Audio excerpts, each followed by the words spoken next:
Warning: the following content contains discussions of mature topics and mental health struggles. Viewer discretion is advised. Alright, welcome back everyone. I'm your host Risen, and you're tuning into the #1 gaming podcast in the world, No Randos. And don't forget to subscribe. This one's real special since we got Charon's story on deck, and it's essential to the RDO com, especially back in the day when they were literally the biggest crew. We'll be linking up with the leadership that ran the crew, and that's no other than Cutter and Isabel Locus. What's happening, everyone? What's up? What's up? How you doing? I'm doing well. How are you? Pretty good. Awesome. And all the Charon people are here, the old Charon OGs, standing at their posts, standing guard as usual. Having said that, Cutter, can you tell me more about yourself and the things going on and the projects you run? Yeah, so I used to be the leader of Charon. Me and Isabel were leader and co-leader of Charon Industry. We were a very large crew when RDR was first starting up. And now I play Star Citizen, and I don't deal with this community anymore because it's crazy. Okay. Yeah, I mean, that's definitely a valid over time. Things change, the times change. What about Isabel? What have you been up to these days? Well, besides obviously being a part of Charon, once I left that, I got strictly on PC and never looked back. Mhm. Right now I run actually a few groups on other games that significantly less toxic, by the way. And I just started apprenticeship for tattoos. Okay, wow, interesting. Yeah, nice to see everybody moved on in a healthy manner, I guess you could say. It's nice. Yeah. Yeah. But obviously we're here to talk about Charon and the history, and even starting off with my favorite aspect of crews is like the name. Where did Charon Industry come from? Like, when did Charon start? Like when I was like 15-ish, I think, around Yeah, that year time period. 15. A lot of Charon people have like a character from Red versus Blue in their name. Okay, Like in this classic, room, we have Sam Wilder and Fred Gamba. Those are both like Charon style usernames that we had. classic. Who's your favorite Red versus Blue character? Mine's Locus. Okay, That's obviously, he's the goat. Him or Washington were both great. and Griff too, if you remember. Oh, As Griff's well. awesome. Yeah. Yeah, Griff, Simmons, Sarge, Church, all of them. Classic. It's a good show. If people haven't watched it, it's old YouTube, but it's pretty funny. Yeah, probably the first like gaming show ever started. No, something like that. Yeah, it was definitely longest running. I know the company that made it shut down, which is Yeah. sad. And you also have like Halo fans in Charon too, especially with the Origin and Yeah, stuff. we started on GTA 5, and we got pretty big over there. And then we expanded to Red Dead, and then once you reach a certain size of group, people just start want to playing other games as well. So we played some Halo, we played some like DayZ, we played Arma, and those are all pretty fun. The Halo community was kind of nice to be a part of for a little bit. Classics for sure. But going back to RDR, how big did the crew actually get at its peak? What was it, like 5,600-ish members or something around there? That's what I last remember. Yeah. Was Yeah. around that number. That's intense. I saw numbers where someone said 5,000 total members, 2,500 active, which is insane for an RDR crew.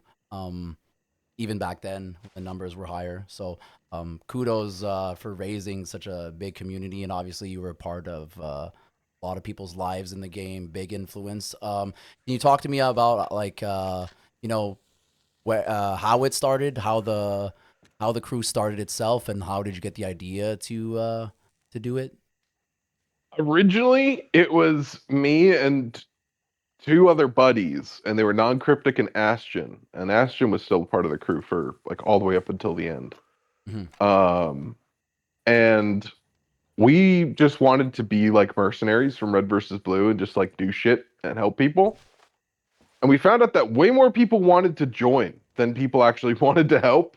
Like more people would rather be a part of the team helping than receive the help.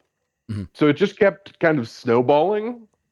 And I remember, I think the big first milestone we hit was when we passed like 50 members because we were running out of like uh, states to give everybody because we used to give everybody a state as a code name.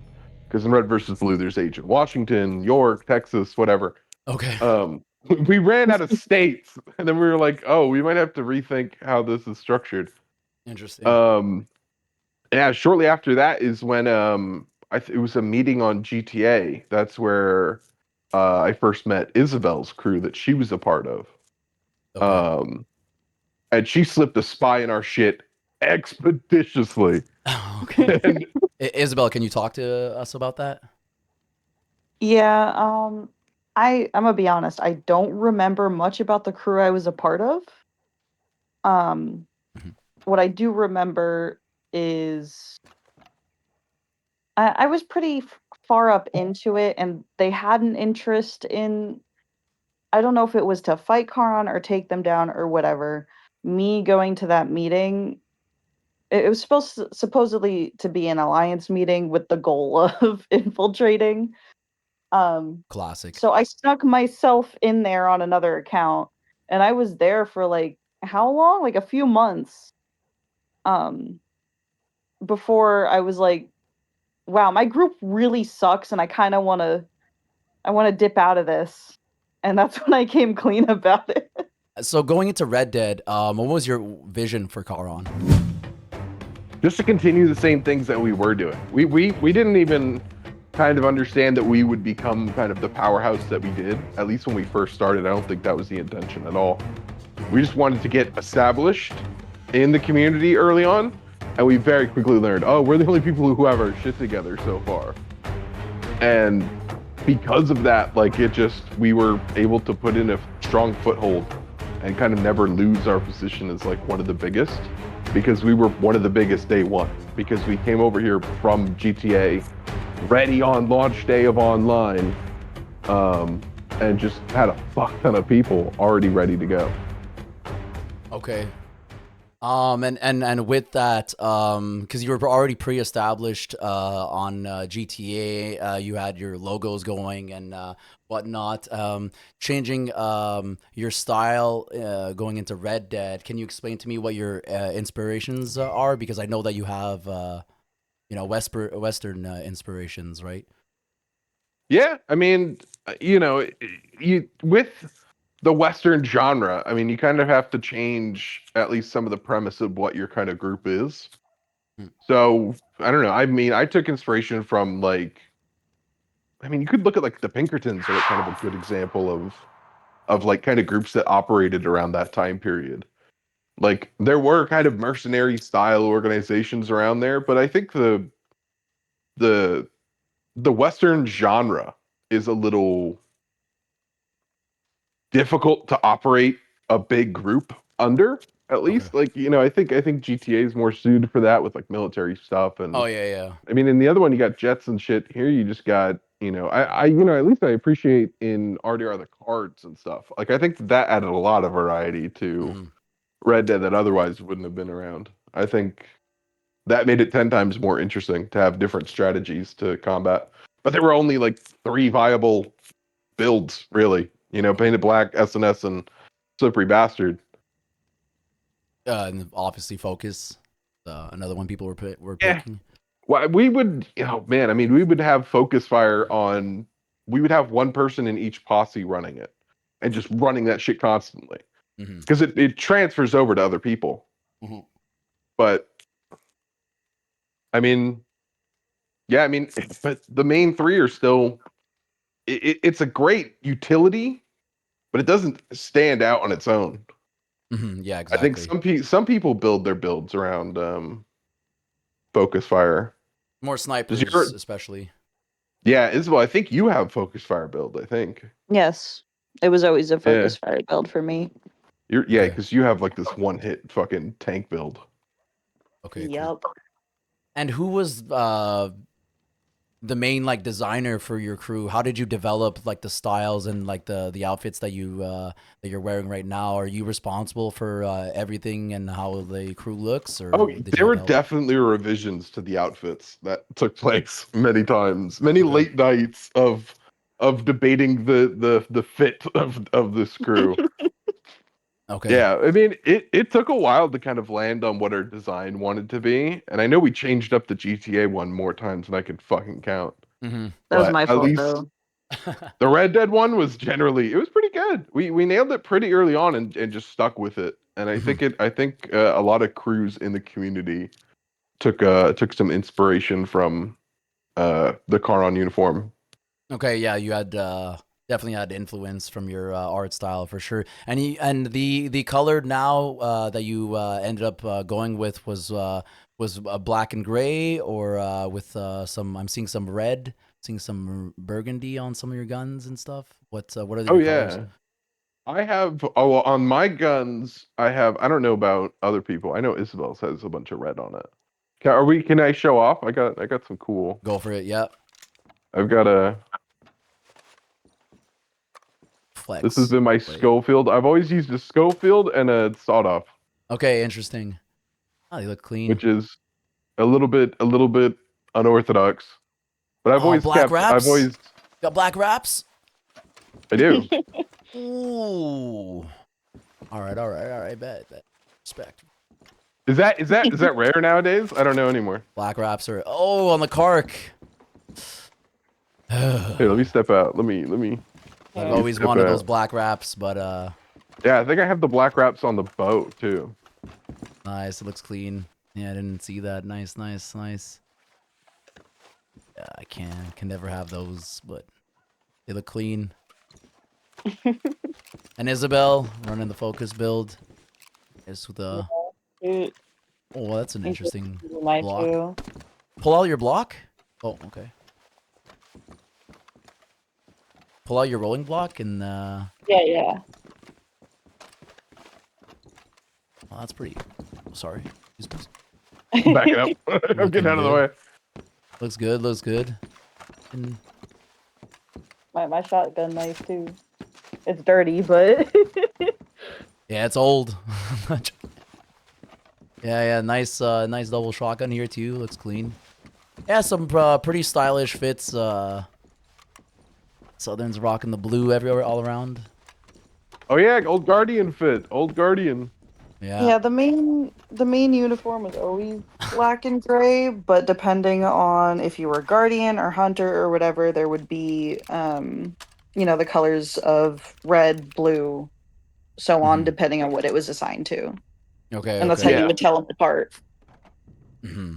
So blues were always Guardians, and yeah, the people in here right now are just Kara members who saw us online for the first time in fucking 5 years or something like that. Another So they, guardian? yeah, Nah, there's a bunch all over the place. multiple. Welcome. Let me give a thumbs. Oh, it's Sam. He was already here. My bad. yeah, he Oh, I just think there's reloaded. another person that just jumped in. I don't know Did who. he? I I don't know can't see who. anything because of my HUD. Yeah, they've all got their drip on. I think Gator still has his blue tie and everything too. Does he? I don't know. I can't see. Classic. Hold on. Does he? Yes, he does. Gator's Yeah, it was obviously a always, legend. yeah, Always. it was the ties and the hats that we colored for certain divisions. Yeah. I've always worn a green tie because I'm special.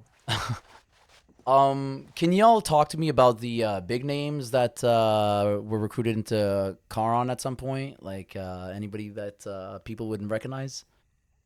Yeah, I mean, some of the people are in this room. Like, some of these people are still kind of in the Red Dead community. Like, you got Sam Yeah. Wilder, Fred, Southern, Gator. Like, a lot Yeah. of these people are still, like, they still hang around. Like, Keen O'Malley, I know, is, like, still apparently, like, huge in the community. Mm-hmm. And he's still rocking around. I He's don't he's know. someone I still had contact with well after too.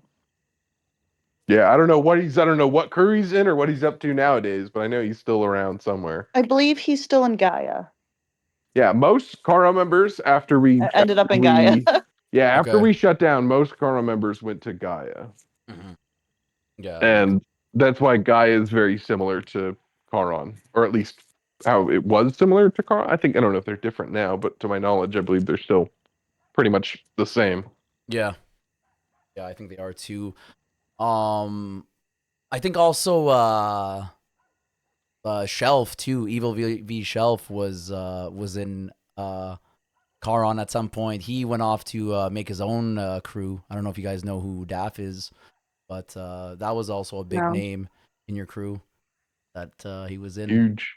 I Yeah. know a lot of people know Meadow and Kyle and Jimmy and a lot of those people. Those people were really popular back in the day. Yeah. So The Zinvrus and all them.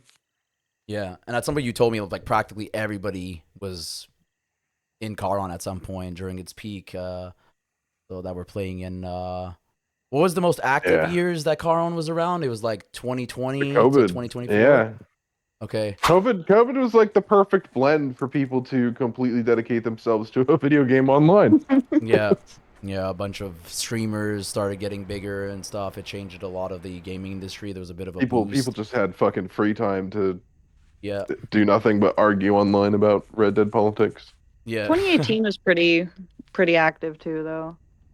hmm I bet. It was, yeah. I mean, there was a like at the start of the Red Dead like era, all the way until around a little bit after COVID, we're kind of like the golden era of Charon. hmm Just so many people, so active, multiple full lobbies, just events running all the time. Battles would be happening during an event, and like you wouldn't have to split resources to go and deal with them. Like it was pretty ran pretty well.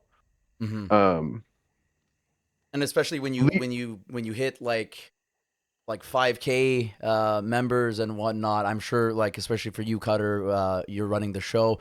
Can you talk about how getting popular kind of changed? You know, I don't want to say how it changed your life, but how it affected your life, and anywhere from like meeting people in IRL to like any sort of way that it affected you. Can you talk about that? yeah, I mean it's anytime that you're running a group of 5,000 volunteers, because that's essentially what it is. Mhm. Um, there's a lot of infighting, there's a lot of drama, and it's the Red Dead community, so the drama's always stupid. And Um, inevitable. yeah, and it's what the community's built on. It's a sense of drama. Um, but it's definitely stressful.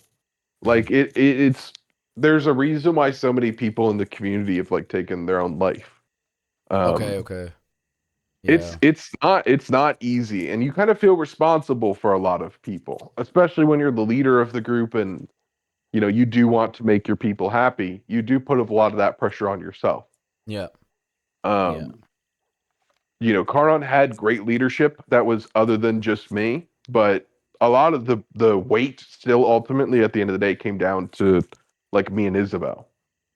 Like our names were the people that people would bring up whenever something would happen with Charon, and we would Mhm. have to go and deal with it and sit down and have meetings and all this stuff. Like the amount of time that I spent in this room in particular in Red Dead probably triumphs my amount of time doing anything else in the game. Mhm. Okay. And then even in your IRL life, have you like you said that it was stressful and whatnot. Have you ever been recognized? There were multiple times that people recognized me from the outside world. I accidentally ended up working with somebody who was like a Crazy. short-term member. Um, I got recognized by somebody who wasn't in our crew but knew about the community and was like a member of the community. Hmm. When I went to go drop off my computer at Best Buy, Okay. that Okay. which was terrifying. I think I remember talking to Isabel about this at the time because like I left it over there You and did. it was logged into everything. So like they had full access to like the car on Discord and everything. They could Okay. have wiped our shit completely, but they were like, "Oh, hey, are you part of Charon Industry?" I was like, "Yes," and they're like, "Oh, I've heard about you." I'm like, "Oh, that's terrifying. Thank you for fixing up my computer, Geek Squad member. Thank you." Have you ever been in danger or you got scared for like your safety? If you want to know like people who wanted to like meet up and fight, Yeah. there were definitely people who wanted to fucking show up and kill me Okay. all the time. I mean, Yeah, and well, you also had like doppelgangers too. Like you had to create like lookalikes to throw people off. I think. no, that? no, we just had people who would constantly impersonate us. We would Yeah. have. I mean, just people who wanted to be Aron, and like maybe they didn't even meet the age requirements or something to like join, and they would just their solution was, well, I'll just pretend to be Cutter and I'll Fake it. restart Aron. I, It Okay. I was really remember weird. the impersonator you're mentioning at the time was 10 years old. Oh boy. Was he Um, really? yes. He So did it for that's like why 4 years after. well, that's why it was funny because he would pretend to be you, but he'd sound like a 10-year-old. It was funny. It was just funny. Happened So- way too often. but at least you have I an don't know. age Wasn't limit, the only right? one. Yeah, we Oh had an yeah. age What was it, limit. 16 or 14? I can't remember. I think it was 16. Okay. No, we had it at 15 because when you opened the group at 15, your requirement was 15. Oh, true. Yeah, because you know. That was the age I started the group at. So Yeah. you had all kinds of like demographic ages. You had all Oh, kinds yeah. of So A lot like of crews are just a bunch of old white people, or not old white people, but I guess like 20-year-old something white people. But Karan had a good amount of diversity to it. To be fair, yeah, and obviously you're international. You were like attracting all these types of people. Can you talk about the events that you used to throw and things that happened within them? yeah, there'd be an event. There'd be an event every day. We'd have it would depend on division. So like there'd be the hunter event, there'd be the mentor event, there'd be the guardians event, and they would all host shit at different days at different times. And then I know that like there'd be British members because for some reason I don't know how many British people We had a lot. absolutely love Cowboy Red Dead, which is really funny to me. But yeah, we had a ton of British members, and it basically was like its own group in and of itself, just the British people. Okay. Yeah, I mean the sheer scale of it was weird. You're seeing a little bit of the scale by the fact that we haven't played in 5 years and we're guarded right now. Yeah. Yeah. And Exactly. for anybody who's watching before the podcast when we were loading up into the lobby, I did not invite these people. These people just saw that I was online and decided to all show up. The goats. The goats. Yeah. It Yeah. was Gator. Gator popped up, and Gator's great. He came here to kill me. He told me Friendly killing he was though. gonna. Yes. Well, Gator's great. Well, now he's protecting me, but he was gonna blow me up with a dynamo. Yeah, but loyalty goes a long way. Can you bring me around the manor and like if there's any events that you go. threw or like show me around? This place is OG. I spent way too much time in this building. I think this is the kitchen. This is where the guardians used to drop dead bodies. Whenever there would be a dead body in a meeting and we needed it out of the room, they would dump it in here. Okay. I remember after some meetings, it would be loaded to the brim. This is more like the meeting room. So this is where like I remember the commissioners would meet in here, right, Isabel? Different. We'd bring all I'm on my way, but yeah. the commissioners would sit around this table. And this is where we would have like the super high up Charon meetings and shit. Okay. Yeah, I remember that. Okay. Cool. Much role play. What was this Um, room? This was like each commissioner had their own office at some point, right? Yeah. I think I remember this as Nicholas's, if I can remember. But everybody had their own room in here. Yeah, we would have multiple different meetings going on in different sections of the house, depending on the day. Mm-hmm. This was like the hunters meeting room right here, I think. Did you guys charge rent? Make a fortune. I think we should Big have. old bars. If we were smart, we would have charged rent to these rooms. They're pretty opulent. Yeah, they're pretty dope. Yeah, it's a nice mansion for sure. Oh yeah, dude. Imagine there's like 30 people in here all having like high-ranking meetings and like popping between rooms and different guards. Oh, there's another. Hold on, there's another person Potato. outside. Who's that? Potato. I think that's Tater. Oh my god, it is. Classic. We have random Charon members showing up in the middle of this. Oh, dude, the Nice, old nice. bedroom Show me. upstairs. What went on in here? No, I remember we would throw people in the bathtub. okay. This reminds me of a siege level. Anyways, moving on. So whose room is It kind this? of was because anytime we got raided during these meetings, this is where we'd pop out of. Okay. Shoot out the windows and everything. Yeah. Oh, there's an escape. Damn it. Yeah, it was all just busting out the windows. How do you? No way it doesn't work anymore. No way. No, it does. You can still get out those. No, it's because I didn't you shoot Neither it side. properly. There we go. Oh, it's like a fire escape. That's cool. Oh fuck! I'm fully There you go. outside. The other Oh, God, side, I'm the other stuck. side goes all the way out. It doesn't have that little terrace. I forgot. Okay. Let's. Found the wagon.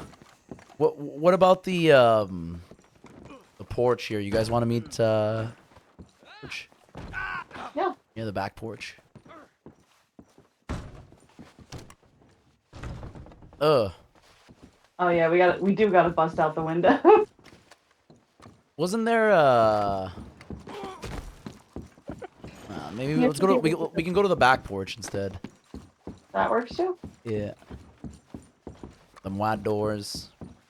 Better pull up here. Ooh. Gets our cricketing. I'm coming back up. Nice.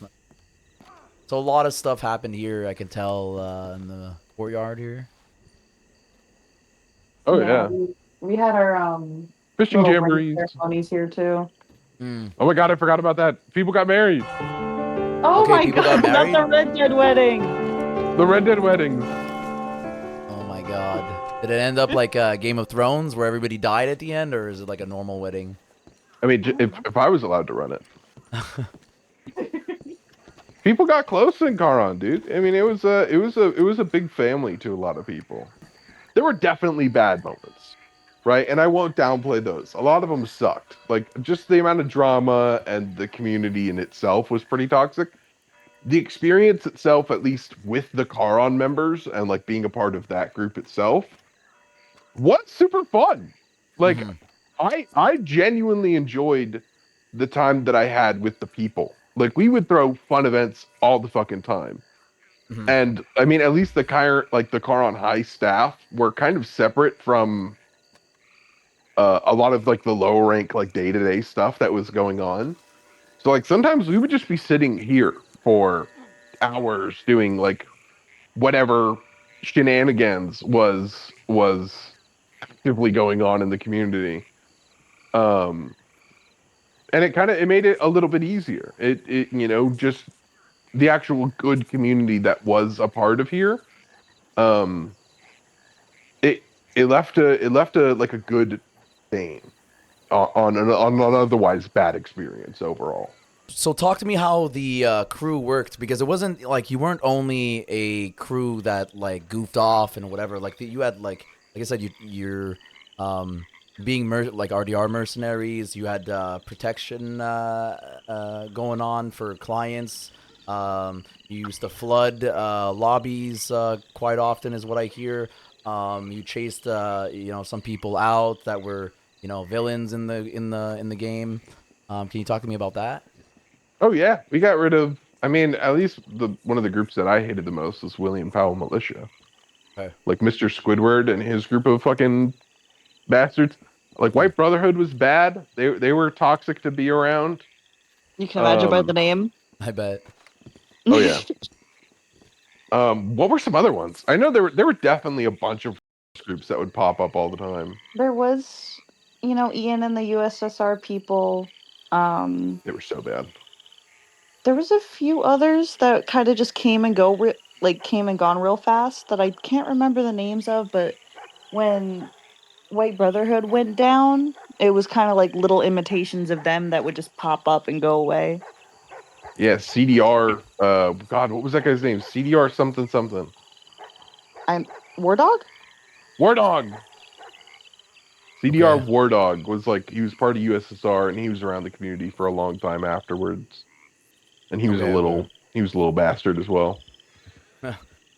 Yeah, and they come in all shapes and sizes. I bet.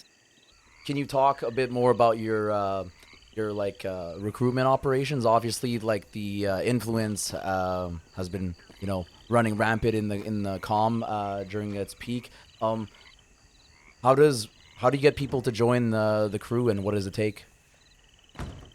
Honestly, word of mouth is what kind of spread Charon around. Hmm. Like, oh, there's another Charon member here. Nice.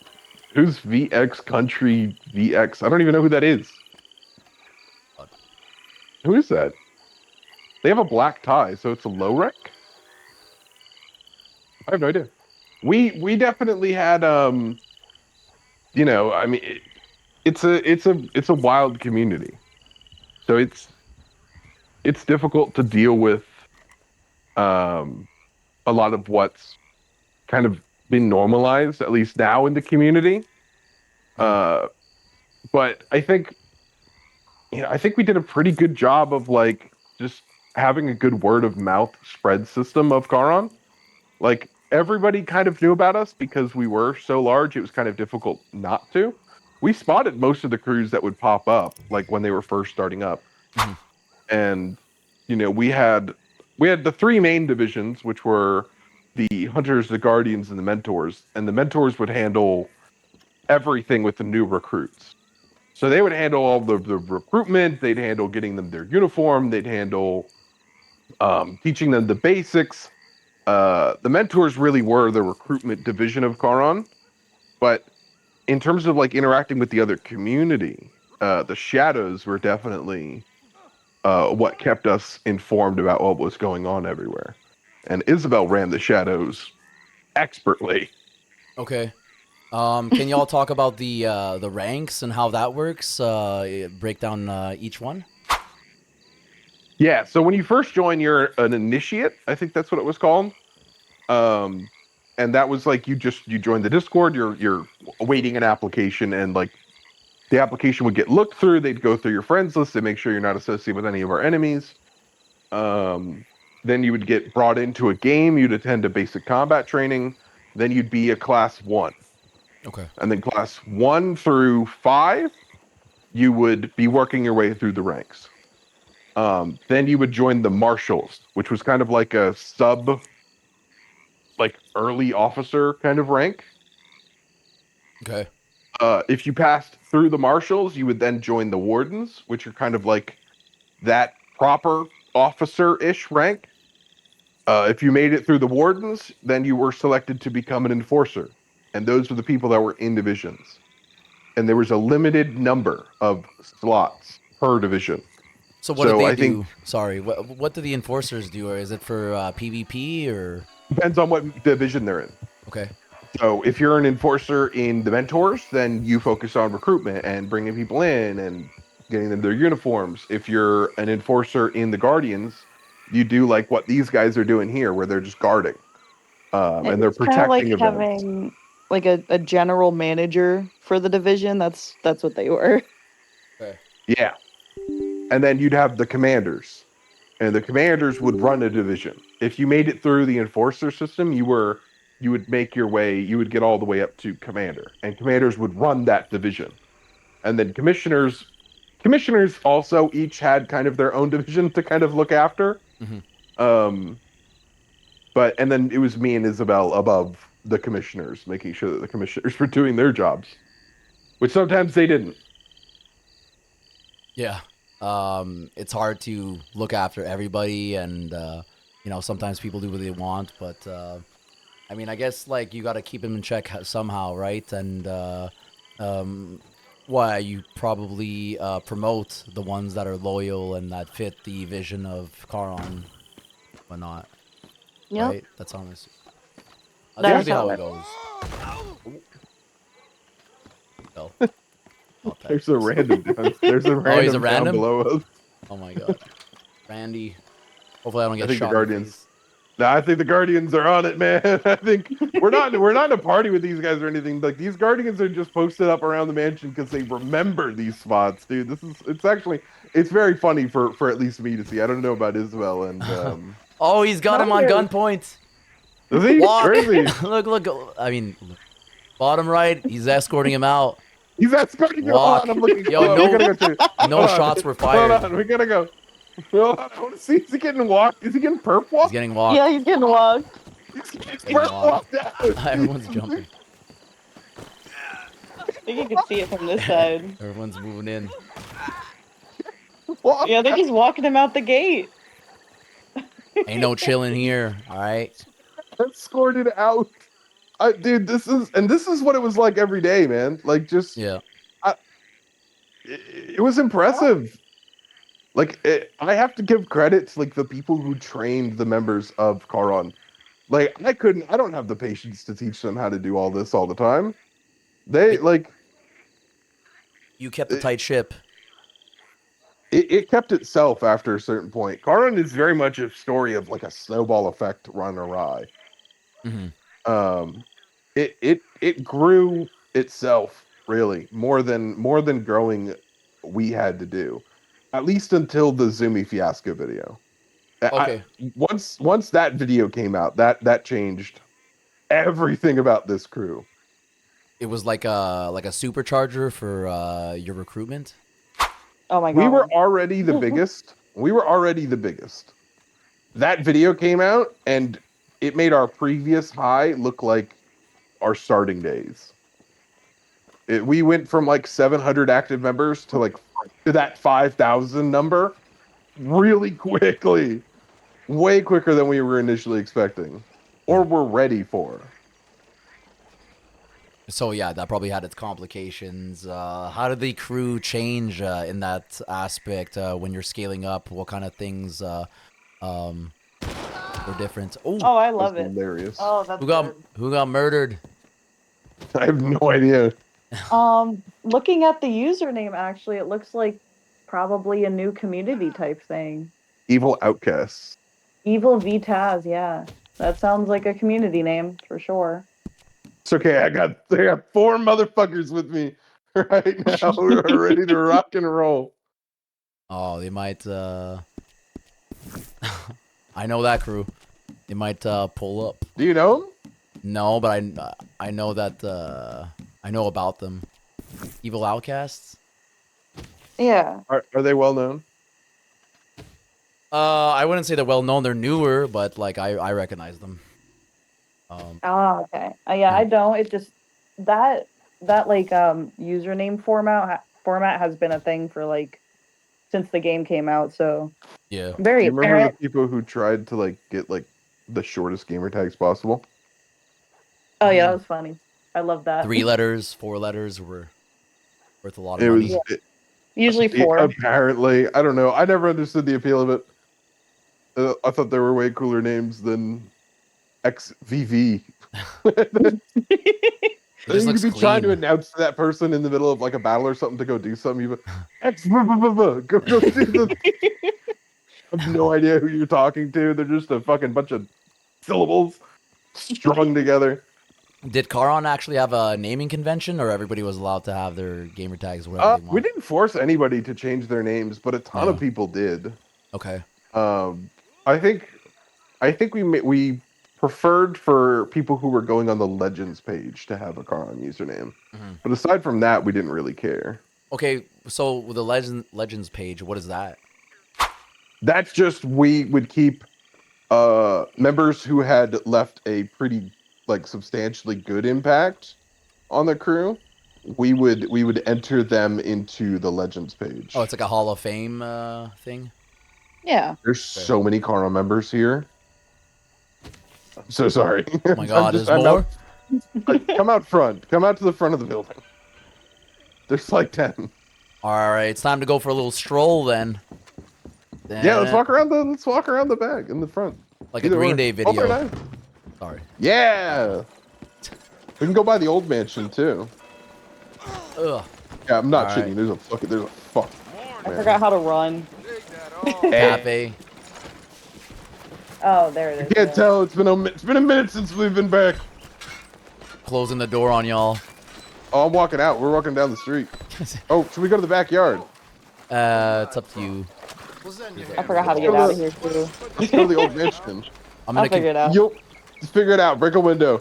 Yeah, I'm Oh, gonna yeah, continue firing yeah. off All some the stuff. horde of people. Yeah. There we go. Window.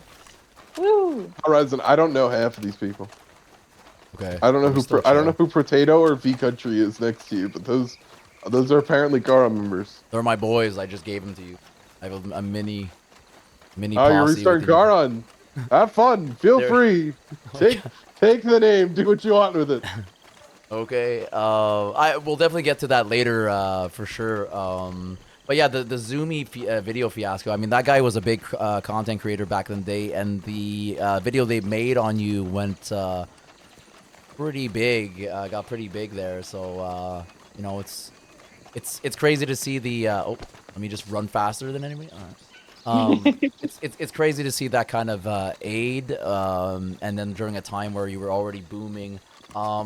What about the type of content that you made? I mean, you already talked about the Legends page and whatnot. Was there any type of content that y'all would make to promote your crew? We'd make battle videos all the time. Okay. Well, you would. I would. No, you made montages too. I don't want to hear it. Yeah, but those are my montages. We would make montages, and those would get pretty. They'd get a good amount of views, like 20,000, 15,000 usually. Mm-hmm. But yeah, they got pretty good. But I mean, other than that, like we didn't really do much other advertising. Look, there's a collectible here. You mentioned something about a podcast at some point. How did that go? Great until we had Mr. Squidward on. Okay. What happened with that? Do you want to tell what happened when Mr. Squidward hopped on the podcast, Isabel? Slurs. Slurs, but also many crimes were admitted to Okay, That yeah. by Mr. Squidward. Yeah, never admit to your crimes on On the pod. podcast. He would call missing children's families and pretend to be the missing child calling home. He was a terrible human being. Yeah. That is one person I'm still to this day I'm very proud that I pushed out of the community. You do not want to have met Mr. Squidward. You would have hated Mr. Squidward. Your community wouldn't have handled the current RDO community could not have handled the likes of Mr. Squidward, somebody who was blatantly happy to be the worst human being you've ever met. Like there's a bunch of Vilified doesn't even trolls. register as like a bad group of people to us compared to like Mr. Squidward and White Brotherhood and USSR. Who? Vilified. They were Yeah. around when we were around. We fought them. Okay. They seem like a dead ass crew. They pretend to have like 10K It's always been like that way. members. It's always been that way. They're a bunch of like Joker larpers. That's what I see them as. Yeah, they take pride in being kind of just being bad people. Yeah. I don't remember how to fish. I pulled out my fishing rod. I don't remember how to fish. Yeah, they take pride in being bad, which I don't know many people who want that kind of reputation, but pop off. Yeah. Yeah. So comparing the two different comms though, GTA and RDR, what were some of the experiences that you had to that had to make you adapt to switching games? You know? Well, I definitely got fed up with the community after a certain point because I mean this, especially at the size that Charon was, we were under people's microscopes all the time. Personal lives, just any statements taken out of context or anything. People were constantly digging for dirt, which tends to make people a little stressed out. Even if you're doing everything right and you're being a good person and whatnot, it can definitely stress you out when you know that people are constantly waiting for you to slip up and say the wrong thing at the wrong time to kind of mess with you. It's stressful, and it still happens, and I still see it in this community today. Yeah. But it's All the time. it's not healthy. You know, it's not healthy to be living with that kind of weight on your shoulders. And that's definitely what made, I think, myself leave. There was definitely like a period towards the end where I was just sick of, like, a lot of people blame people for Charon shutting down, or some crews try to take credit for shutting Charon down. Yeah. Um, but you know, at the end of the day, we were at war with nobody. Like, people That was our blame, choice. yeah, people blame Core, people blame Little Miss, people blame different people for different aspects of it. But at the end of the day, it was genuinely our choice to kind of shut that down. Yeah, you closed internally, right? It was just Me and Isabel we were done dealing with it, quite frankly. Yeah, and at Um, that point we had just moved out and had gotten engaged. So it was like one of those things where we're like, there's really no point. okay. So you two got engaged. well, our relationship was very much focused around Charon at the time. Like, I mean, we met through Charon. We dated while both running Charon. We met up and we got a place together and got engaged, all a part of Charon. That's insane. Can you talk to me about the dating? How was it like dating in the crew? Oh yeah, dude, all the meetings. Yeah. Um Go ahead. it because I'm not gonna say my whole time with you was terrible, because it wasn't. But the mixture of and it wasn't Karan specifically, it was more of the community, the mixture of the stress of the community and how young we were and how wild west the internet was. It wasn't the easiest thing in the world. I'll say that. Definitely puts strain on a relationship. Yeah. Yeah. And especially at least my personal experience being a teenage girl online in these years, because I was playing Xbox well before I even got I to was also a Karan. teenager, to clarify for everyone. Well, yes, yes, but you were a teenage boy. It's a whole different experience. Being a girl in these times was not fun at all. Um, And managing a so relationship within the crew, within RDR, is just insanely complicated over time, right? yeah, and a lot of people again like to really dig into it, and they would use it against us, get into our personal lives. That's where it got a bit too far for me, at least. It was never about the relationship itself. It was about other people throwing themselves into it. Yeah, getting in the way, uh, spreading stuff or spreading info or Yeah. leaking stuff. I'm sure. Yeah, I Nothing that understand. wasn't like hard to disprove in like 2 seconds, but My favorite was people saying you were 40. That was a oh my funny god, one. yeah, the Simon Hargrove. There was this person who looked up who the leader of Charon Industry was, and they looked up, and Google told them who it was: Simon Hargrove from Red versus Blue, the character who runs the group, run Red versus Blue, and then put that name into like a offender like a database, and found this, like, I think 40-year-old black guy named Simon Hargrove, and was Okay. like, "Look, this is Cutter Locus in the flesh," and I was like, "No, it's not me. You got the wrong That's not guy. me." And That's you were 17 at that point, and yeah. that's what was funny. You were 17 and very pale. Having to defend myself from accusations at the ripe age of 17. Like, no, And I had and it was because people kept going around saying I was 12, and I don't that even was funny to remember me too. that. Yeah. Me I and Isabel remember are I about had a year apart. I think maybe a yeah, little bit less or a little bit more. I can't remember. That's fair. yeah, we're about a year apart. Because I remember I had when I just turned 18, like my birthday was the day before, and I got a tattoo done, and they're like, "Oh yeah, she's 12," like just on somebody's story, and I'm like, "I just got this tattoo, by the way." It was crazy. Speaking of which, I still need to get my tattoos, which I will always say in infinitum. I will continue to say I'm going to be getting tattoos soon and just still never do it. Get a Yeah. Charon tattoo. Oh my Memories. god, people had Charon tattoos. Oh No my god. way. Do you want the picture? Do you want the Oh picture? my god, do you still have the picture of the tattoo? Where are you guys? I lost All you guys. right, I walked here- into a crowd of people. Here's the picture. This is the Charon tattoo that people have. Boom. Who are these people? Is people running? Oh, it's you guys. All right. My bad. I have no map. and I'm Yeah, paranoid. I've just got a karma. It's got a Charon army of. I'm sure, like, you know, you got thrown around with the drama. I think it's also inevitable to a certain extent to not get attached to the people around you, especially when you have a lot in common and you click. So I mean, like, kudos to y'all for, you know, trying to make it work. Obviously, not everything lasts, but, you know, better to have love than lost than to have than to not have lost at all, as they say, right? I Yeah. think me and Isabel have great respect for each other. It Yeah. despite the fact that we're not in a relationship anymore, we're both in our own separate relationships. To my knowledge, I don't know. I hope Yes. things are going well with you still.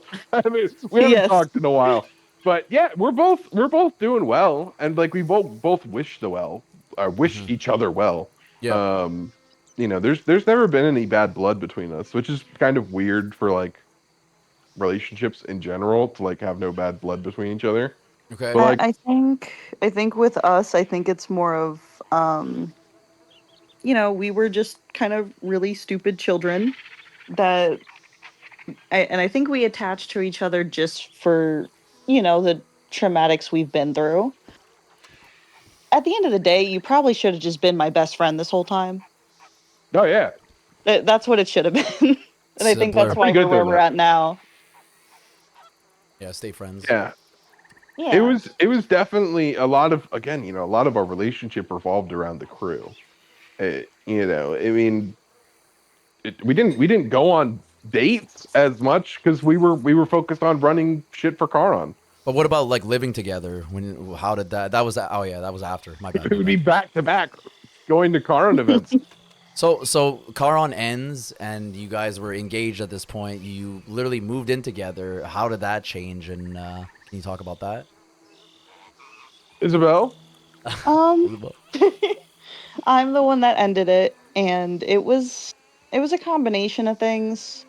Mhm. Again, back to the fact that we were, kids when we got together. We spent a total of almost 6.5 years together. Wow. Um, and that was starting at the age of 16 onward.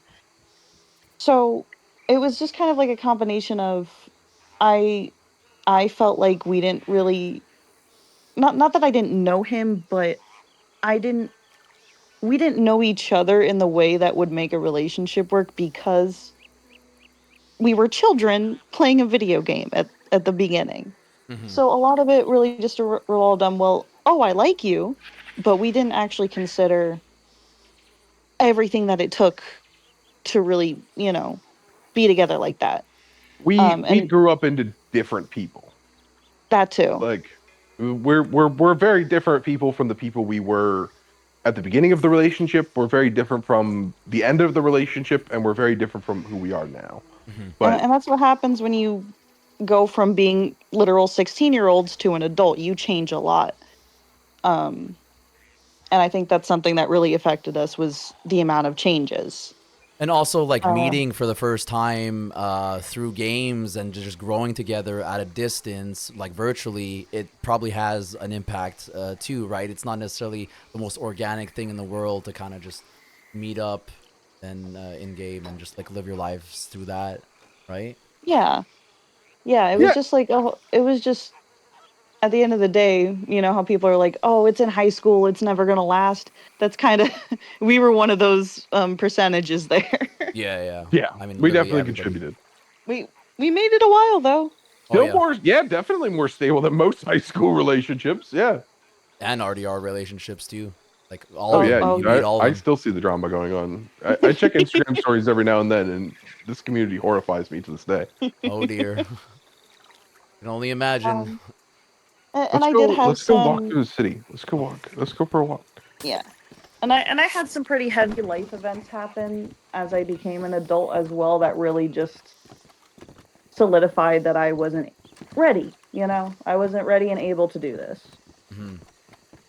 Yeah, Yeah. there So. was. I don't know if you want to get into them, and probably not. But there were some pretty, but for quite frankly, for both of us, there were some pretty big life events that were happening in our lives right around the time that we shut down the crew, and we were just like, I think, you know, at least the conclusion that I think both of us kind of came to is like, you know, I think we need to focus on our lives. Yeah. because we'd been focusing on Charon for so long. All right, so I think we can move on to the last part here. Is the controversies. We need to head on over to spot, so we'll do that now. And Downstairs. Okay, I'm coming. all right, go for it. Yeah, you're Oh, good. wonderful. Yeah. All right, so this is the The bar. community's definitely changed over time, though. You know, and it's.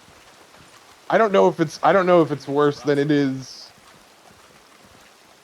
Like it was then. I don't know if it's gotten better now. Doesn't like it. It doesn't seem like it. That's kind of my thoughts on it. Like I still see controversies popping up about crews, and it's usually the same like tiny shit that I still see popping up all the fucking time. Why'd you want to hide it? I see like I think the community's always been kind of focused around drama. Well, you just want Yeah. night. Sitting is a huge struggle. Should we blow up that piano guy? So now we kind of like change scenery. Just wanted to, dedicate this portion of the podcast to talk about more controversial issues. Obviously, this is a bit more serious side of things. But I wanted to know more about how Charon Industry plays the game or played the game back then. Were you guys just like a normal clean crew where the rules respected, or were you considered a cheating crew? Well, there weren't a whole lot of cheats when we first started. So there was, I think there was Cronus and stuff, but it was super rare or like Well, really 'cause not common. That wasn't common because when it first came out, it was over $100 and we were kids. So it was rare for people to have it. Overall, we were a clean crew. But back then, the amount of like the bad things crews could do would extend to either booting or they would there's like little glitches in the game that they would patch every so often and then Yeah, people would exploits. find another one and Yeah. so on. But Yeah. all the fights would always start with the rules and start clean, and then depending on the group, not saying we did this, it depended on the group on whether it would be they would cheat the game or they would boot us. It was one or the other. Booting and is how did- really rampant. And I think Charon got accused of booting quite significantly and at least quite frequently. I mean, I definitely think it happened. I think Charon members would do it. We would police it. We would try to like we would do investigations into members that we thought were doing it. But if you ask like every Charon member, they'll tell you like no, like it was super not allowed. And like a lot of people know that today. But back then when you're fighting Charon and it'll happen, or like in the days when OctoSniff existed, it was hell. Like Yeah. I don't know if there's similar programs that exist on nowadays, but OctoSniff was this like public database where you could just type in a username and somebody could have your IP. Mhm. And it sucked. It was super bad because you could type in anybody's gamer tag and get their most up-to-date IP address. And it was terrible. And the only way to get off of it was to buy OctoSniff. And so every leader in the community was buying this fucking website's plan to hide their username off of it because it was kind of the only way to do it. Mhm. It definitely it was the first real stranglehold on this community. The ease of toxicity, I think, had a big effect on the final shape of the community.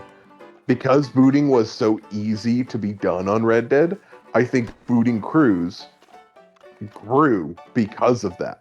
Because they were able to. Yeah, they were replicating their habits from GTA and coming into RDR. You know, something that's a lot. I think it was easier just to so cheat. easy. It's just so easy to do.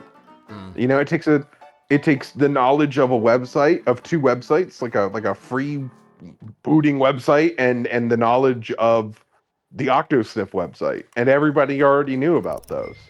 But so now for people booting, to be you have to pay for, you have to rent panels now and whatnot. not back then. No, there was Okay. like there was like free websites that people were doing this on. It's insane. And it was Yeah, the internet was again the Wild West for a while. Truly. yeah. Mm-hmm. It was common where you didn't need any sort of infrastructure for it. People just had it. It was just common. But like as a crew, we didn't promote it. We didn't encourage it. Like we internally tried to police it as much as you could.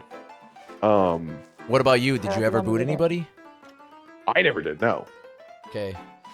Because I mean, I know. there were like screenshots leaked where it like sounded like you were in the past. There was a recording. It's in our. We have a YouTube video called like debunking the booting allegations. It's a recording of me from the GTA 5 era, saying that if people are going to boot us off, then we'll learn how to do it, and we'll do it to them. And that's genuinely the context of the clip. Well, what about those screenshots about like is like you literally responding to people about like they were saying, well, you pulled my IP address or like the octo shit or whatever. Like you were talking about the octo sniff. They were talking about that. You understand the screenshots that I'm talking about? I don't know if but they were directly accusing you of that, and you like owned up to it. You were saying that you're like whatever it said. Yeah. No, I never booted anybody offline. If it's something with Octosniff, it was probably in that video. Okay. I would show that people had Octosniff, but I never personally would like knock anybody offline, and I never encouraged anybody to do it. Okay. That's cool. Yeah. For policing it, and obviously it's something that's dangerous, and you're playing God with video games, you know. We put up announcements about it. We told people about Octosniff. We did story posts about it. We did announcements inside of our own crew encouraging people to get Octosniff to blacklist. It's what it was called at the time, was to blacklist yourself. Okay, yeah. You have to pay for that or something. I can share screenshots of how it kind of worked, because I have this whole video on it. I'll send you a link to it after we're done. Mm-hmm. But I mean, it was a very prominent thing in the community at the time, and it really kind of sucked. Mm-hmm.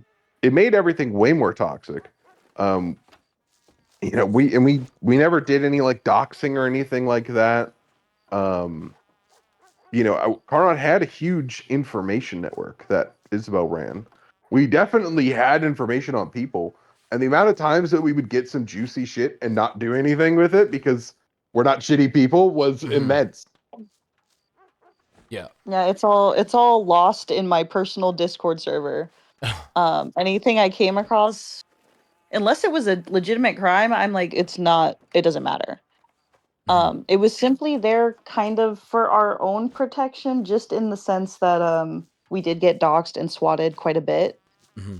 So any information that was gathered was usually on people that already had done that.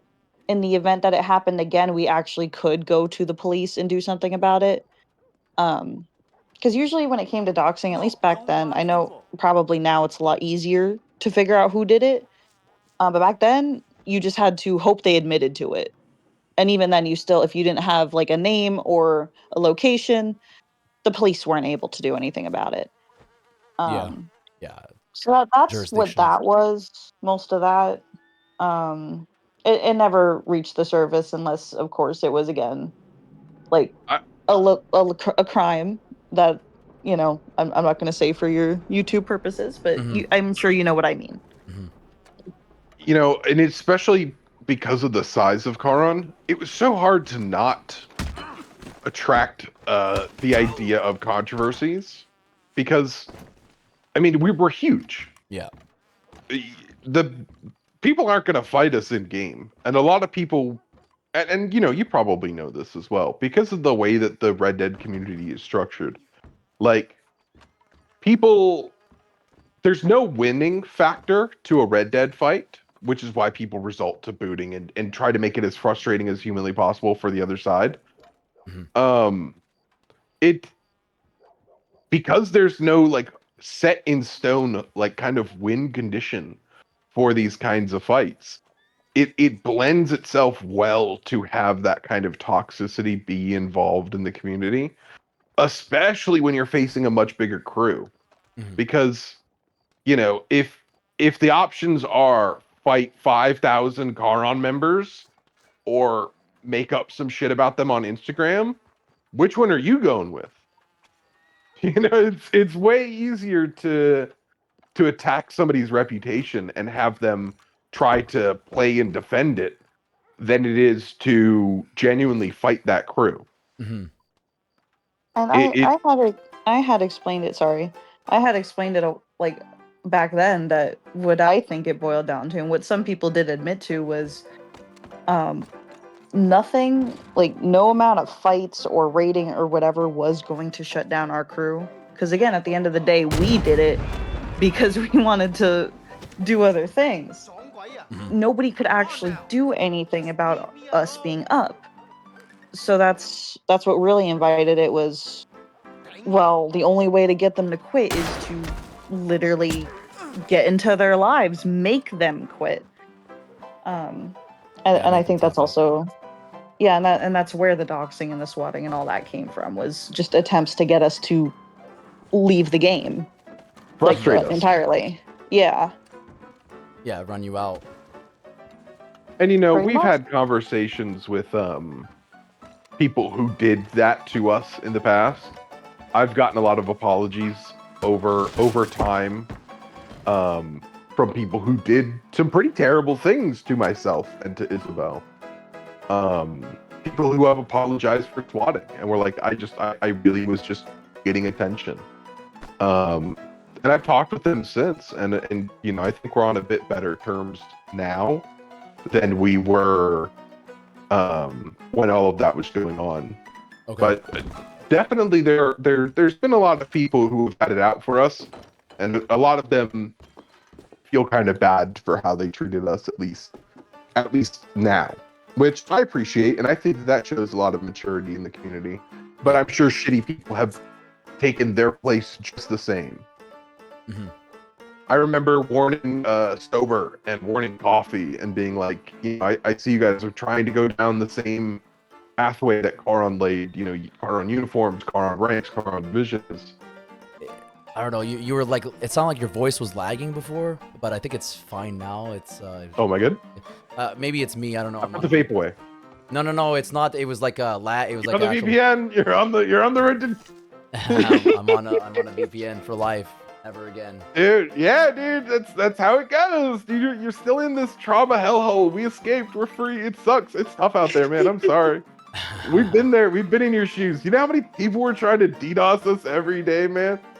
Yeah. We had so my college got swatted like 8 times. It was bad. Crazy. Yeah, I was getting booted like a couple of dozen times a week. So you know, eventually you have no choice. You have Now to... imagine if anybody who knew your Yeah. gamer tag could do it. That's what we were. That's what we were going through. Yeah. It was bad, Yeah. man. Where did booting even like originate from? I mean, I know that It definitely came from GTA. It came from GTA, came but from- like RDR specifically, when it came to RDR, like, and obviously you were around when it was happening, when it just came, but it's like, how did that come to fruition, and like, how did you react to it? Oh, what is this? I mean, it kind of always was here. Like it's always kind of been here. Like at the start of the community, it was happening. You're okay. Okay. At the start of the community, it was happening. Like there they go, moving it. in the like, I don't remember which crew was the first crew to do a boot, but I remember it was happening. Red Dead World War One. You know, it came from GTA because Octosniff was always kind of a thing. It evolved with Red Dead because more That's people true. were putting money into it. And so the site was able to do more and more and more, but it existed on GTA and it was so prevalent on GTA. Yeah. Which is why most people's like gamer tags with their IPs listed in Octosniff was, when they came to Red Dead from GTA, it was already there. Yeah. And that's what made it so easy. Xbox changed how parties work because of Octosniff. Yeah. Yeah, That's how peer-to-peer. bad it was. Xbox did the development update to deal with Octosniff that Red Dead couldn't. Mm. That's how bad it was. Yeah, it's rough out It there. was a bad time in the community. But despite that, we were still trying to play clean. Yeah. And we had the numbers to be able to play clean. So, I see the crews that had like 10 members going up against Charon, and like, I kind of understand why you're booting. But still, shouldn't be doing it. Shouldn't have picked a fight with a 5,000 member crew if you weren't ready for the smoke of 5,000 people descending upon your head. But, to them, it at least from the experiences that I've talked to with the people who did it to us at the time, to them it was like it was the only way to fight back against how big Charon was. And so what you're saying basically is like,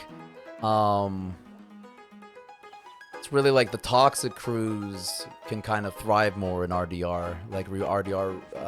Yeah, anybody who rewards. doesn't give a shit is always going to do better than somebody who has to give a shit. Yeah. Morals. If Charon gave a shit about trying to do the right thing and trying to not play dirty, and it's definitely harder than the people who are just, well, if I boot half of the lobby, then I win. It's a little bit more difficult than that sort of mentality. But Charon had the size to be able to kind of do that, and it's our size still shows 5 years since the last time a Charon member was fucking online for this many Charon members to just be around. Is how big we were. Okay. Can we go to the butcher table campfire that I found? Because yeah, let's go. Let's go for a walk. Let's go for a walk. Walk it out. So yeah, something that everybody experiences in life, and especially in RDR, is like the backstabbing aspect. And I'm sure that stuff was running rampant too. Can you talk about that subject? So it's why we had the Guardians. Yeah. Did it build a sense of paranoia in the sense of like you never knew who you could trust or who would stick around? I have the lore on this. So it didn't bother us. The whole stabbing and assassination thing was originated from the mafia side of the community, which is a whole different monster. And they had a very specific set of rules in the way that those crews ran, and their rules really, they had whacks. And if you got whacked by the mafia community's rules, either by stabbing or a certain type of assassination, you would have to shut down your crew. And if you didn't, you would just be ignored. Which is crazy. Yeah. And I don't know how it carried over into the like PvP type of crews, but it did. And so me personally, I don't know if it bothered anyone else, but it didn't bother me because I'm like, well, we're not a mafia, so why would I care? It But definitely it became became a an thing. important, it definitely became a thing in the community where people would care about stabs. We would stab people all the time, but we had Guardians to like prevent that. I guess it didn't really happen too often. We pretty much always had a set of bodyguards around, at least in the leadership of Charon. Okay. Which kind of made it a little bit more difficult. Yeah, I bet. And just in general, I can't sit down on this chair. Your well scouted Why spot would is you put a chair over. there? You can't sit on it. That's messed up. You're gonna put a chair at a campfire and you can't even, doesn't even move. I'm cooking big game meat. I don't know about you. I know what I make. Yeah, go ahead. I don't want to shoot it and back to cops. Everybody can kind of just. Yeah. Oh. So yeah, I guess like did you feel like in the game like you created an environment where you can kind of trust everyone in your crew, and then everybody outside is kind of like you don't know what's going on, or was there like a paranoia that? Oh yeah, I still trust my Charon members. Like the ones that are here right now, I think if you tried to shoot me, I think every single one of these guys would immediately pop you. Mm-hmm. I That's fine. still trust them to like have my back, even if I'm not paying any attention. Okay. Like I trusted. I don't know how Isabel felt with her guardians because she had guards as well, but I trusted them pretty hard. Yeah. They were pretty good. Yeah, it seemed like a good group of people for sure, and they're standing guard right now, patiently. So props to them. Um, it, with with the drama and everything, do you feel like you were often defending yourself from drama, or was it you guys starting it usually? We I think were usually defend. I it mean, was defense.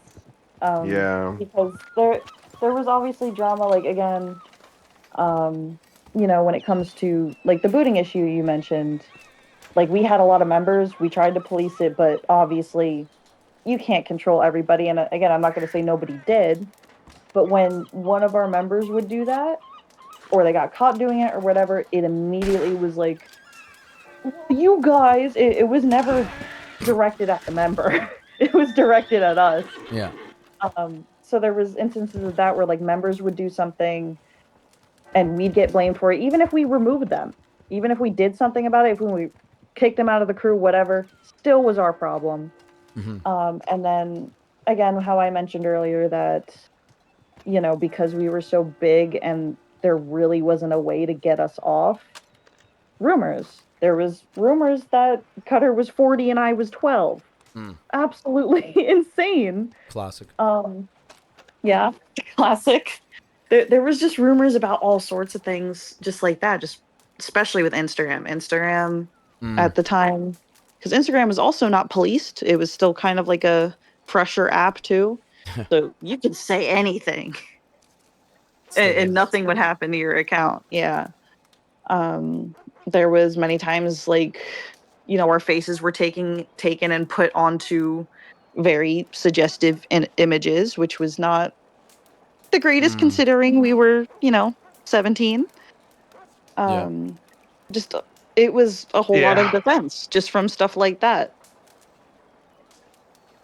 Uh, It was definitely a weird place to kind of grow up, and at least for me and Isabel and maybe some of the members that were with Caron for a long time, it is kind of a place that we grew up in. And it's definitely not a very nice community to grow up in. yeah. Um, No I wouldn't parents. recommend. No parents. Yeah. No parents. None of these motherfuckers got parents.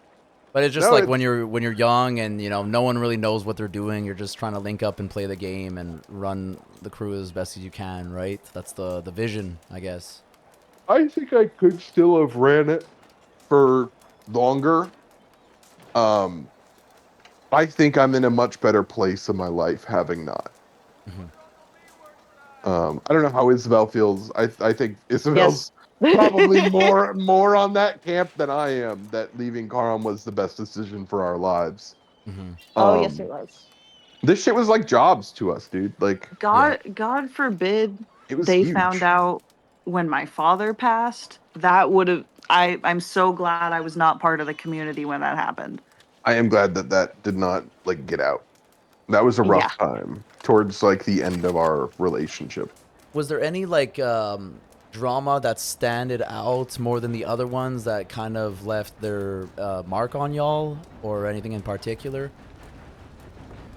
Oh. No, not. I mean, I can't think of one. There's that, like, um, no. I mean, none that really stick out because they're all kind of dumb. So we Yeah, did. like there's a few that were funny. Like my favorite was Ripsaw getting into all that with you after getting a tattoo of the crew.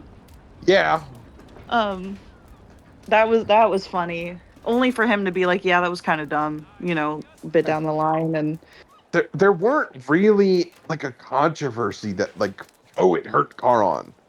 It was just there was constantly a controversy going on that it would take you know, we would have to post stories about it and clear it up, and then, oh, this member got caught calling somebody, and now it. Sorry, should I not say that?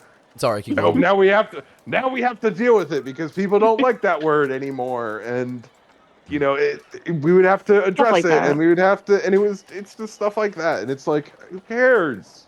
Yeah, Who people get too cares? sensitive. We have 5,000 people. Some of them are gonna call each other a mean name every now and then. Hmm. But some like drama did get pretty serious, and like people do take their lives over this game in the past, right? Do y'all remember the event with you talked about sober at some point? You bring up sober. I heard of this other name, Genesis, and there's also Zeus. Do you remember these people at all?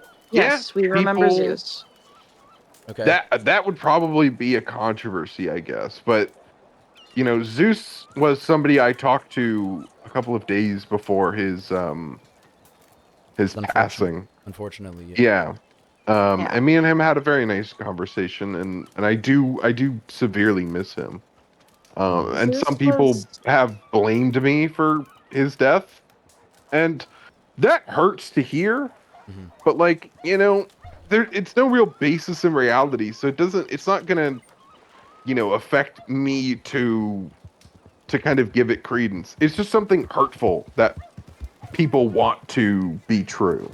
Yeah, because Um, the timeline was Zeus had hopped from, I forgot the original crew he came from, but it was like one of those like hardcore PvP type groups. He went back and forth between us and Core, and obviously as we were fighting Core, he would either fight with us or against us.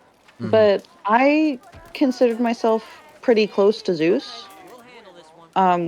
Not saying we never argued, but we had a lot of like really long everybody conversations. argued with Zeus at some point or another. Yeah.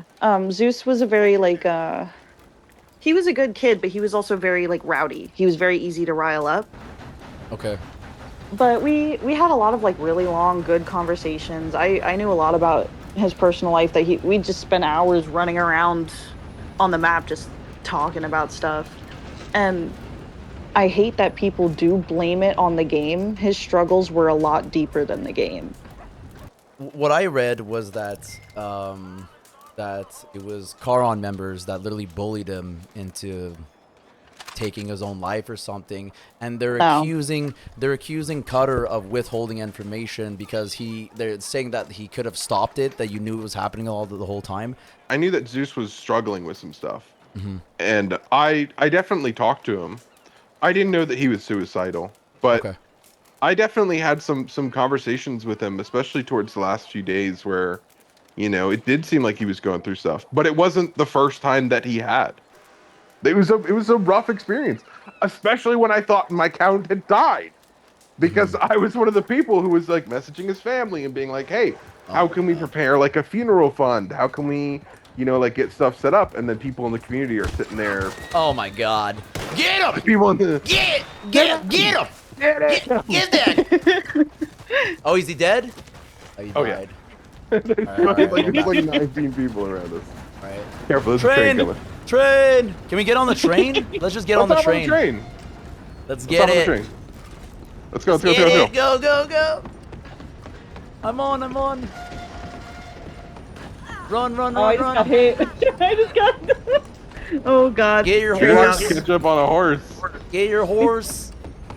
Yeah, I'll find y'all. Oh, I see No! people.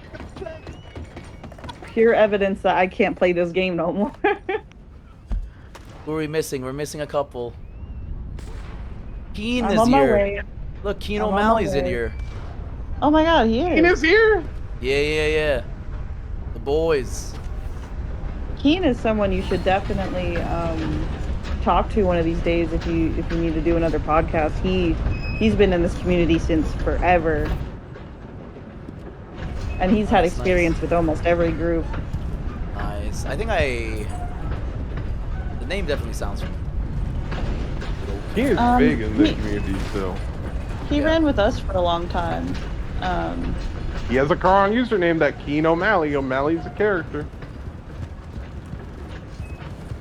Dude, Bard is here too. He's been here. There's a lot of people here. Yeah, everybody's on Oh. except for Hala Idri. Yep, I'm on my way. This community will pick people to hell, man. And it happened to me. It happened to others. It tries to eat at you. And if you're in this community too long, it'll swallow you whole. Yeah. That's wise words. I definitely reached some dark times when I was in Charon. You know, I reached points where I was on the verge. Just over the amount of stress that I was dealing with at a super young age, which you really shouldn't be dealing with at a super young age. And I'm sure you felt trapped too, right? Like in the... Yeah, my whole life revolved around Charon at a certain point. You know, my relationship was around Charon, my life was around Charon, it was like my job. You know, it was a very important aspect of my early life. And so the stress of it compounding over time, you know, it definitely took its toll. And towards the end, you know, I'd maybe not go into full details, but Isabel knows, you know, it definitely got dark for me in some areas. Yeah. I'm very happy to be free of that stress now, but at the time it was very real. It was very stressful. It was very serious.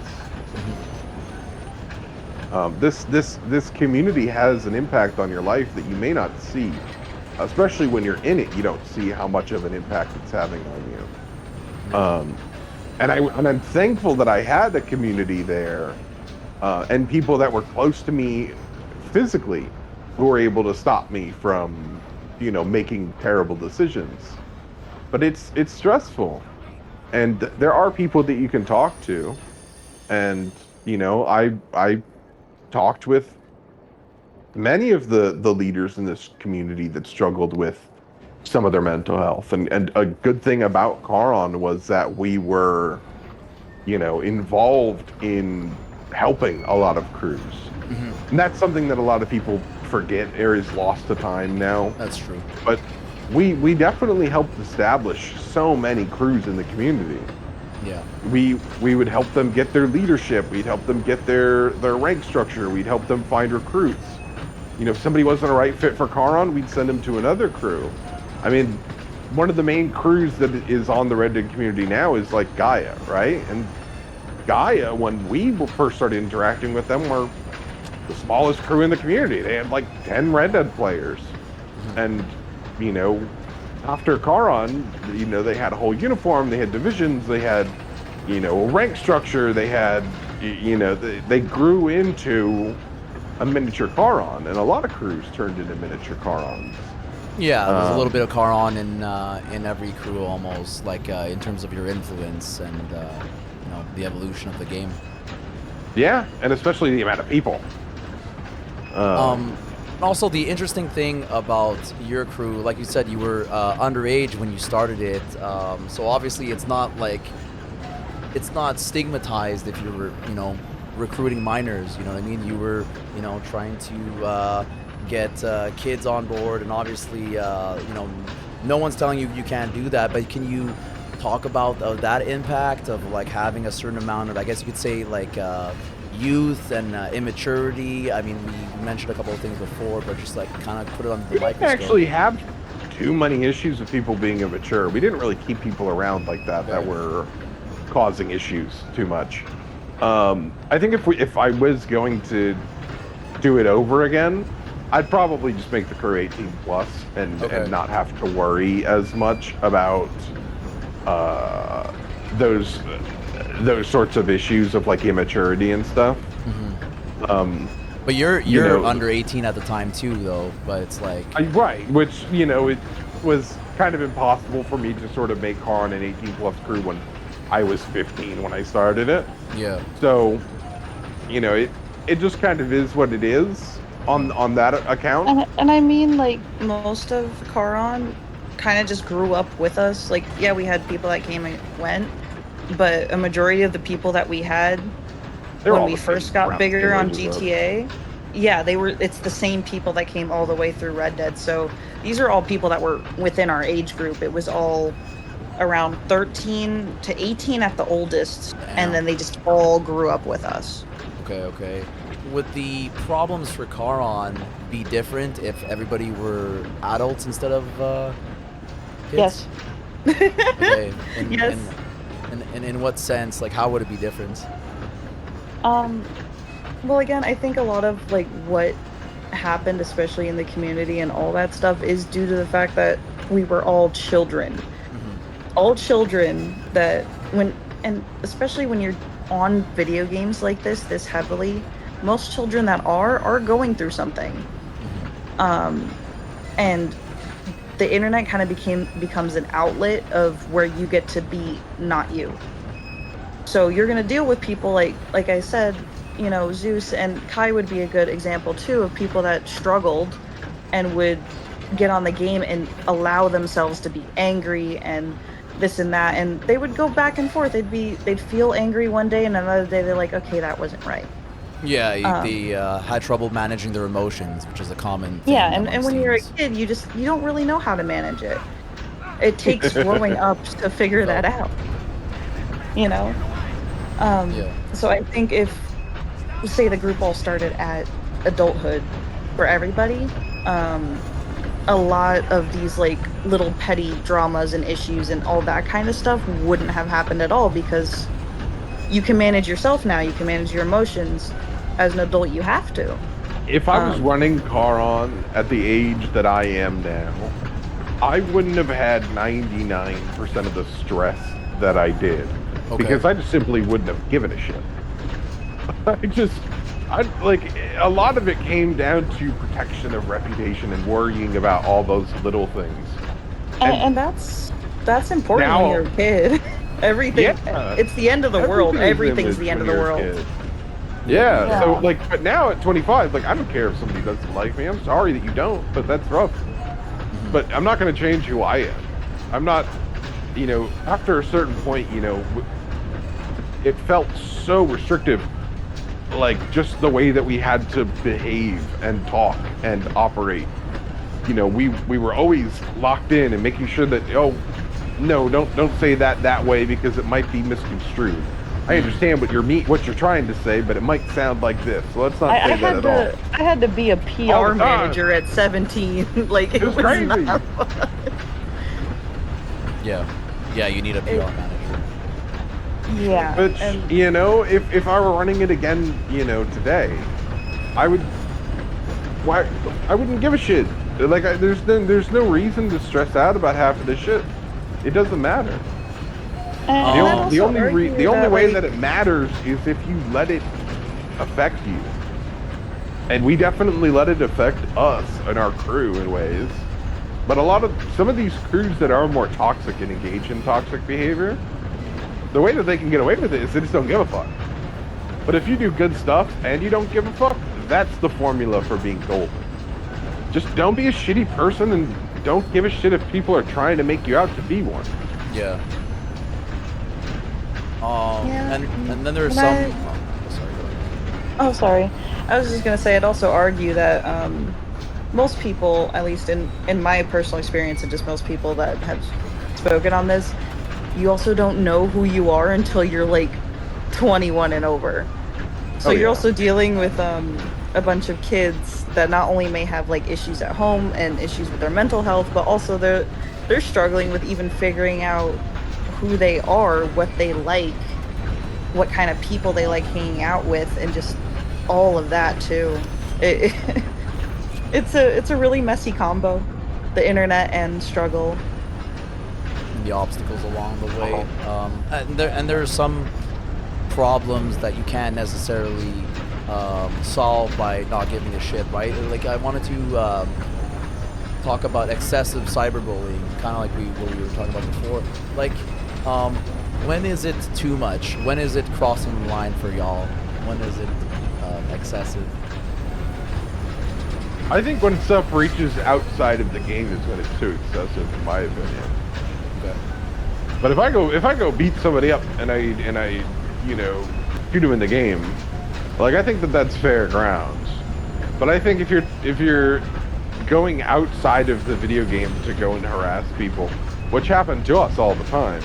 Okay. I think you're way outside of the bounds of what is considered acceptable. But if you're fighting somebody on a video game that has, fighting mechanics, I think that's fine. Yeah, This it's game's like rated it's M like for mature. it's one thing to be like, oh, you're shit at the game, and it's another to be like, hey, I just found the addresses of all your family. Like yeah, it's crazy. that's the line. Yeah. I don't think it's hard to draw that line in the sand at all. I don't think you won't find posts of Charon where we would ever talk about people's real lives. At least I don't think. At least not unless they had done it to us or something. I don't think so. Not even then. It was just like it was more of us just trying to figure out how to, get our address off the internet. That's what it was. Yeah, so leaking information, doxing, this is obviously very common practices these days, and I feel like everyone's just Of course, and it's always gonna be on online communities that are competitive. I think people are always gonna push it past that limit, and it's stupid, but it happens. But that's what is one thing that kind of makes this community the hellhole that it is. It's kind of why we're happy we left. At least, I am. I'm pretty sure Isabel is too. But yeah, being able to get out of that toxic community is a very nice thing. It's very liberating. Yes. Yes. You have a VPN on right now. You're prepared in case somebody starts jumping us and blah blah blah, but that anxiety is not good for your health. It is not good. It will catch up to you. It's stressing you the fuck out in ways that you don't see right now. Yeah. Thankfully, we were able to escape that stress. We were able to escape that hell. I didn't think about this until we started talking about it, but I have there is some medical issues that happened with me after we had broken up and you had gone home, that I was like, where did it come from?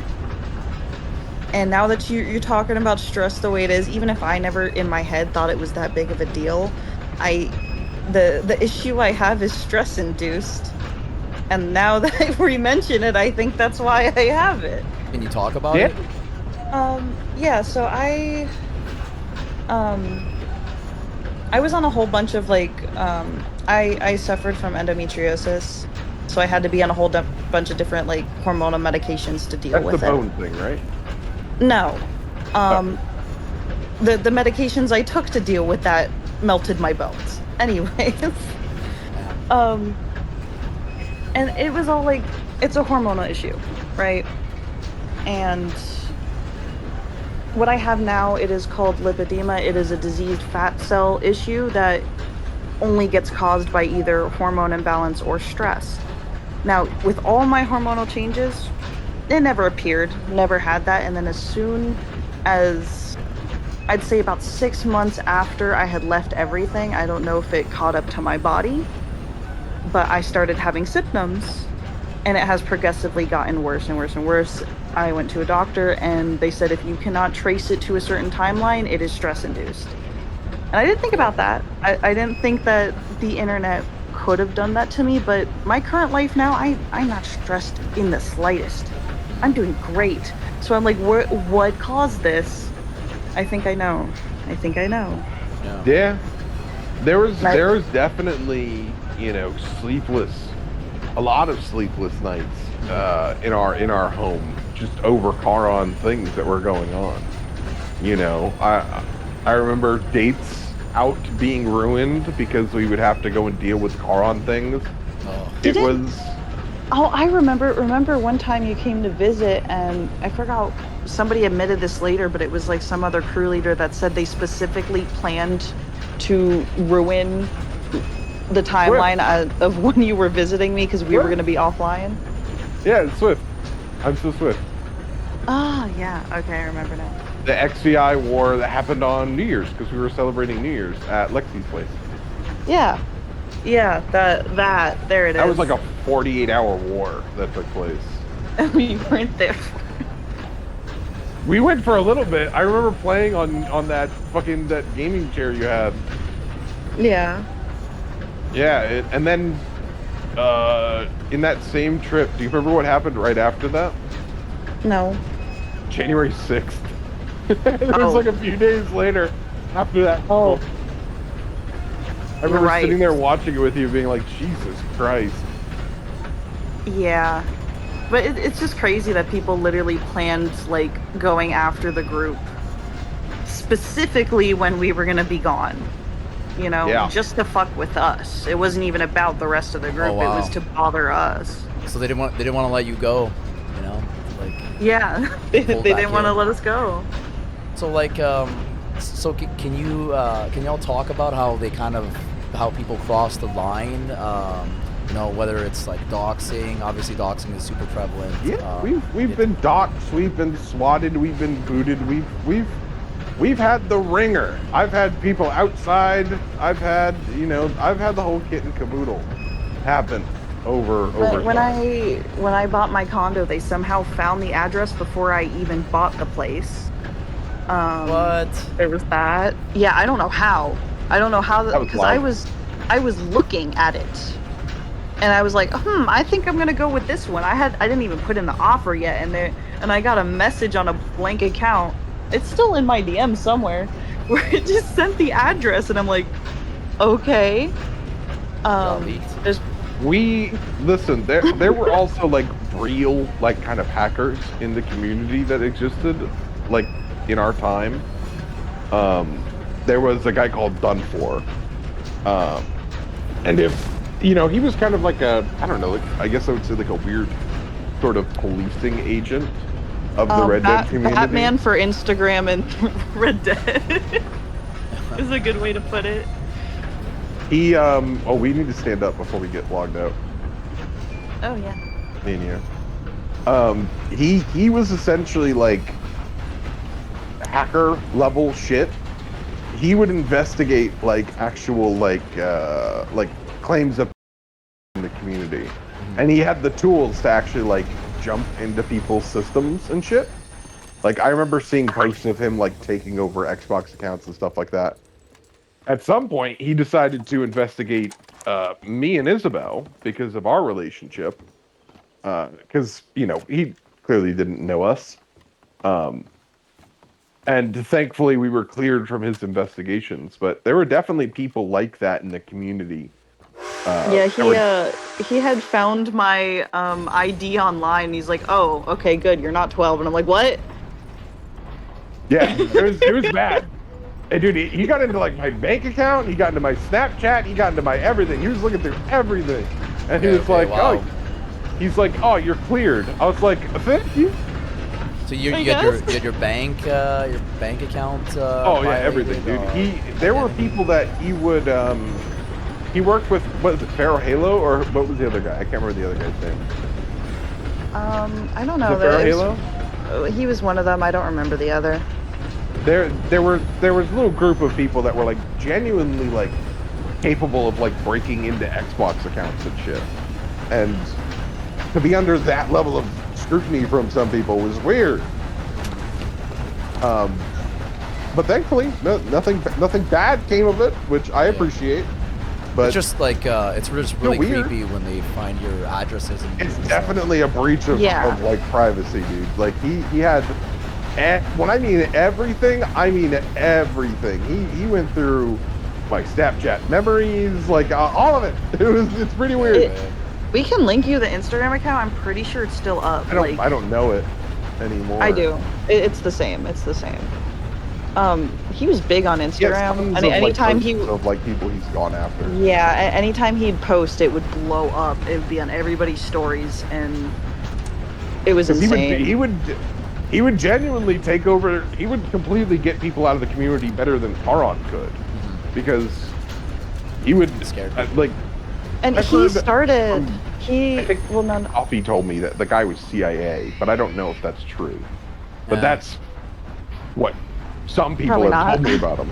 Probably not. That's what I have been led. Well, to do you believe. remember what he started as? Because I remember what his account was at first, and he was. So this guy, and this is actually, I think, where also the booting stuff really popped off. His Instagram account before he started going after actual like shitty people was he found it fun to go into big war lobbies like Charon and Core, any like whoever else, right? Big like full lobbies, and he would just go in there and boot everybody on both sides, Oh and yeah, then make a video about it and be Yep. like, "Ha, that's funny," because knock off the entire lobby at once in like he found- one boot.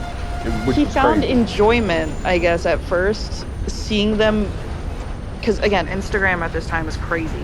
The Instagram was where all this bullshit happened. It wasn't over Discord.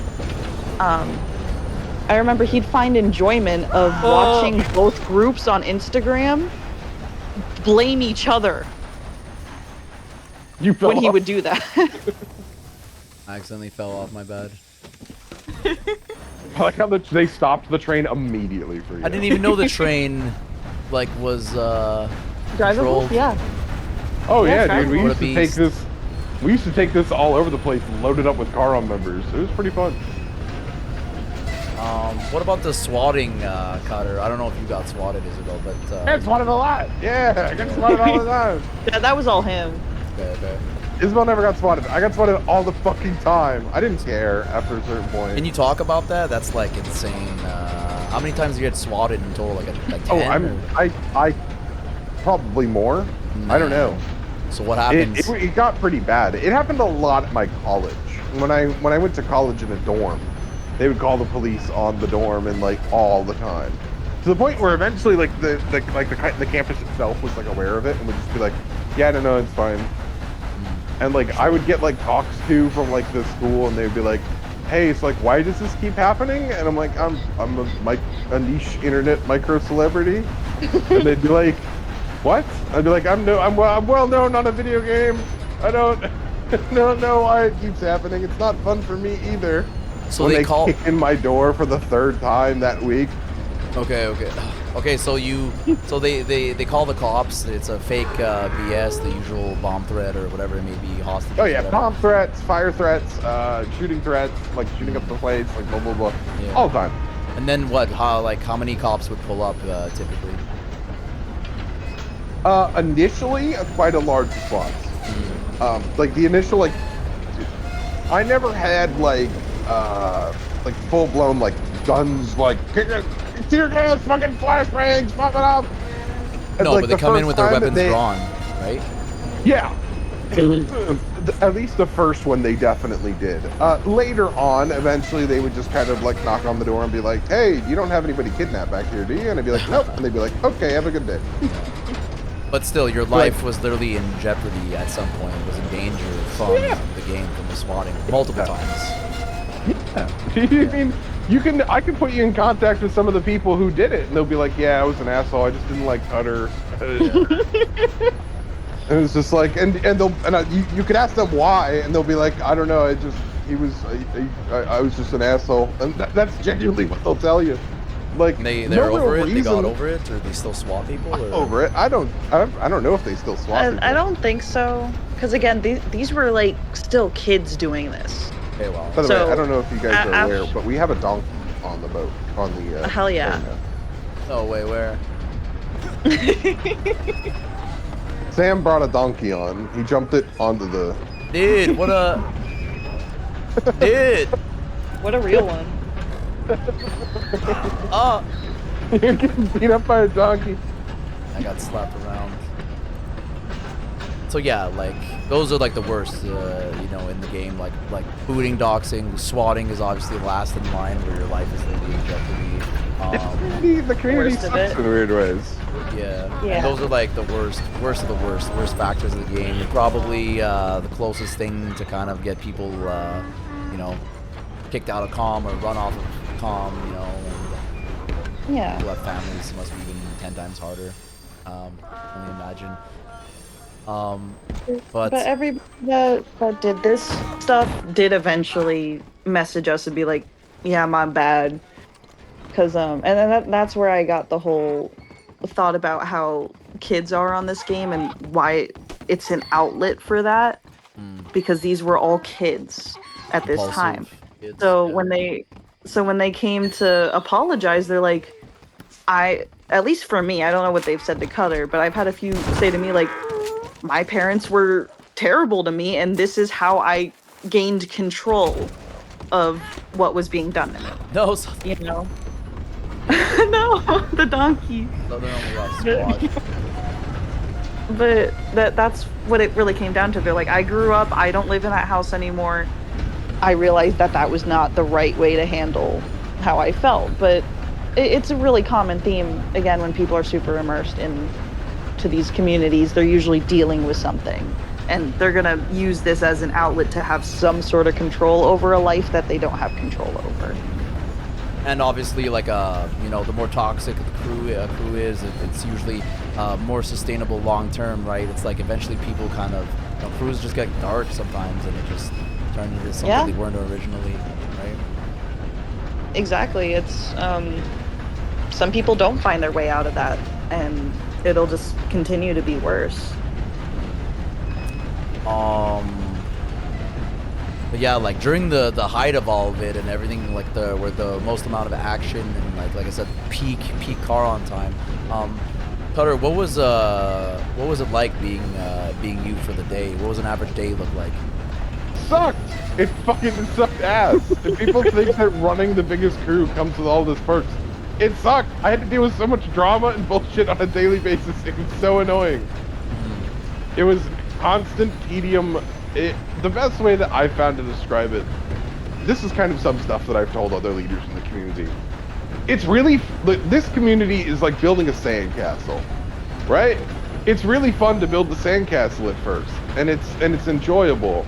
And, you know, you're putting up new sections and you're adding things, and, you know, it's fun.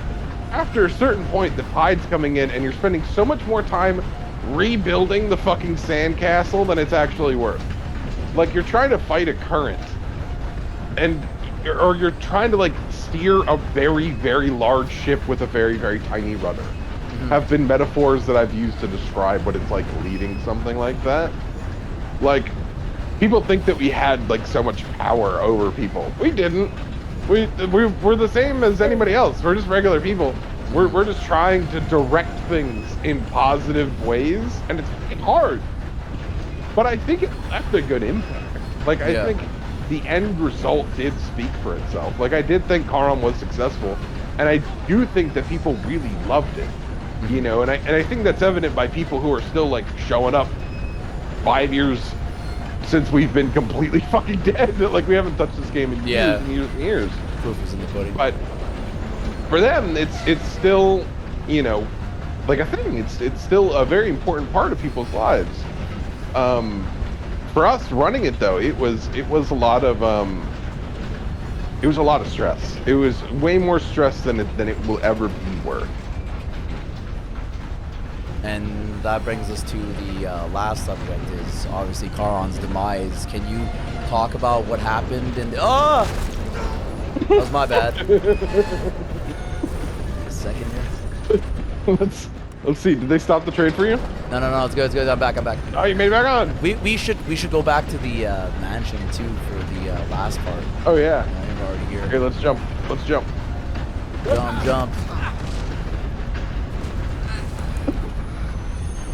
I keep getting hit by that.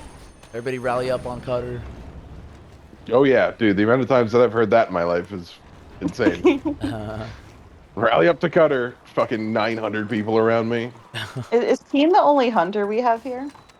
Keen? Keen was a hunter. I don't know. He's still wearing the red tie. Look at their ties. Yeah, tell me. I think Sam was a guardian, right? No, everyone here is a guardian. He's the only hunter. Fred was a mentor, I thought. He did guardian for a bit too, though. True. Some people yeah, went no, Fred's got his yellow tie on. Fred reps mentors. I think he did guardian first. Yeah. He probably was. A lot of the best mentors were guardians at one point. Yeah, and they were more PvP based or something. Hunters? Yeah, they were the PvP boys of the clan. Oh, So go ahead. no, go ahead. I was gonna ask at some point if you wanted to try to kill me. I have to like kill you after. Ah, Yeah. Like, good luck. At the end, that's the goal. As soon as you die, if you die, Oh I God, win. we have a trolley coming, Rod. Oh my God, no! You shall not pass. Oh my Oh, god, does it it not move? stopped. I swear to God, that thing Oh, would let's get run in. us over all the time. Let's get get Are we on getting in it. the trolley? Yeah. Let's get in the Wait, can we trolley. get on? Yeah, let's get in the trolley. No one kill the conductor or the dude. Get going, will you? Now, trolley now. He's taking off. Get on, boy. Oh, we can go. Oh no! Oh, he's taking it over. He's taking it over. Can you You drive it? can't. Oh, you can't. Nah, you can't. That's cooked. Assassinated. Oh, we can just like sit, I guess, until we get it. Take a look. So yeah, just True. talk about the demise and like oh my God. Okay. You back there, Job? Oh my God, Okay. Two you people. guys are getting real personal. Why does it do that? You can maybe they can The do that up front. or the back. demise of Charon was more lackluster than people realized. It was kind of a a home conversation between me and Isabel. Okay. It was just kind of like it was after some pretty like I think rough state with me at least, and I was just like I'm done dealing with the stress of this place. Okay. And I had to I think we sat down and we had a long conversation about like what benefit is this actually bringing to our lives. Mm. And when the answer is none, then it's kind of an easy decision to be like, okay, so like maybe we should move on from this. It was an entirely like hard decision. And it wasn't like, oh, we're not going to talk to the friends we've made here or the people that we care about. It's more of just, we're not running this group anymore. Yeah. And yeah, like you said, you changed it to different people, numerous reasons, right? What was the biggest lesson you learned from running Charon? Biggest lesson is that shit doesn't matter. Things have value what you ascribe to them, right?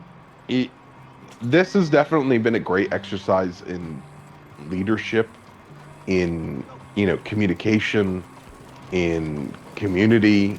It's definitely taught me things about those that I carry on into my real life, into my career. But in terms of like, I don't have any sort of crazy words of wisdom to be like, Charon taught me this. I think every little aspect of Charon taught me something and shaped me into the person I am today. The biggest lesson that I learned from all of that is give a shit less. Like this, It's never the end of the world. It's never the end of the world, and don't fucking stress yourself the fuck out. I avoid stress like the goddamn plague nowadays, and I think Isabel does the same. We just don't let I'm any. living good. It's so hard to reach the threshold of stress that I was at when I was 18 or 17 or whatever. It's so hard for me to reach that level of stress now again. I go to work and I'm like, oh, this is child's play compared to the amount of paperwork I had back then. It's serious. Every single job I've had since this, I'm like, wow, this is nothing compared to Car. This is nothing compared to Charon. And you're getting paid. Every problem in my I'm life getting is paid. so easy in comparison to dealing with what If Charon was. if I even get a little bit stressed out, I'll just go get a tattoo. And I'm good. Okay. So yeah, it was very character forming, you could say. Yeah, Okay. for sure. Interesting. Will Charon ever come back? Maybe on GTA 6. Okay. Look out It'll for that. definitely be very different. You know what I think we should do? I mean, if you want to bring it back on GTA 6, I might join you. But I think it'd also be really funny to do like, reunions. Oh my god, the Coronian reunion. Maybe we should have reunions like every year. My favorite thing about Charon being shut down is the terminology that bore fruit from Charon, because people started calling themselves Coronian like it's like some sort of like country that they were a part of, and it's just a part of my vernacular. Like when I talk with my girlfriend now, who was never a part of Charon, had no idea what the fuck it was. Like she'll every now and then she'll come across like a Charon person who will like know me, and she'll be like, "What the fuck is this about?" And they'll just start going, "Oh my God, Cutter, you were like such a huge influence," and blah blah blah. I'm like, "It's just a Charonian babe, don't worry about it." And she'll be like, "Why are all these people obsessed with you?" I'm like, "I don't know." Just a Yeah. corrosion. That's too funny. Yeah, we call them Charonians, but GTA 6 is, you know, that's it's pretty fucking hype. I'm not gonna lie. GTA Yeah. 6 is I'm very excited for. So So to say that I won't bring it back when GTA 6 comes out is probably a lie. I might do. Maybe it'll be better this time. You know. Maybe it'll be better this time. Depends. How many times do I get booted? What's the You what's better the- have a strong enough router right now. Yeah, I'm on gigabit download. You need at least something that'll hit harder nowadays to hit me off, but all they can do it. I was on gigabit and getting slammed they can do it 30 times a week Motherfucker, back they in the day. upgraded. My favorite thing was when we did live what the fuck? Oh, actually, well, sorry, I don't mean to cut you off, but I just had an idea. I totally forgot that video game groups now get sponsored. We got sponsored by Razer for a little bit. No, No we need to way. get sponsored by NordVPN. Bro, Oh my God. we got shouted out by Razer That's a few crazy. times, which was What pretty cool. What is that violin? Can we? Oh my God. let's get out- Yeah, I don't know. That's why Get I'm outta walking here. away. Get out of here. My ADHD is acting up. All right, back to the mansion. Yeah, that was a great, great way to end everything. You know, get some hype going for GTA 6. Like, why not bring it back if you I'm talked about all the excited, lessons you know? being learned. I hope GTA 6 doesn't suck balls. If it's great, then I might have to bring it back. Just Oh, But man. out of my what's our new objective on GTA 6 though? I don't know. I'm gonna spend the first 3 weeks deciding the uniform. Because do we That's- wanna That's be mercenaries on GTA 6 or do we want to take a whole new Absolutely. route? It's got to still be Charon, But Can we it be none of the drama. competitive? Can we be competitive domino playing Cubans? Oh my god, dude! I want to be like really good at I want us to be really good at surfboarding if that's like a thing or something. Yeah, it is. It will be. Oh, we got to get the Crew wagon. battles just with Yeah, surfboarding. generally when there's this many fucking Charon members here, I don't call a wagon. I just wait. Okay, okay. Eventually, one of them will get it. So, let's just introduce the last part of the podcast. It'll be a I guess you could say capture the VIP kind of thing, where Cutter, you'll be the VIP. Oh yeah, You're held up in your mansion, and how many people are we? 1, 2, 3. Oh, A this lot. is gonna be tough. yeah. One No, it's gonna be versus- difficult. But the women will enjoy it. You're gonna try and break in. You're gonna try to 1, break 2, in. 1, 2, 3, 4, 5, 6, 7, 8. I'm in the outnumbered 8 people. Might be hard. Another one just rocked up. 9. 9 just walked up. I On could the try. wagon. I could try. I'll certainly give it a shot. Give it your college try. You can experience. Make way what for the it's- wagon. All right, my bad. Should I not tell them what's gonna happen? Should I No, just you have leave to, the because I'm gonna be party? shooting at them. They're gonna be like, "What the heck is going on?" So tell them it's protect the VIP. What am I doing? I mean, hey, we used to do little events like this for them all the time. Might as well. Yeah, something different, right? Boom, boom. HUD is going up. I'm gonna watch from out here.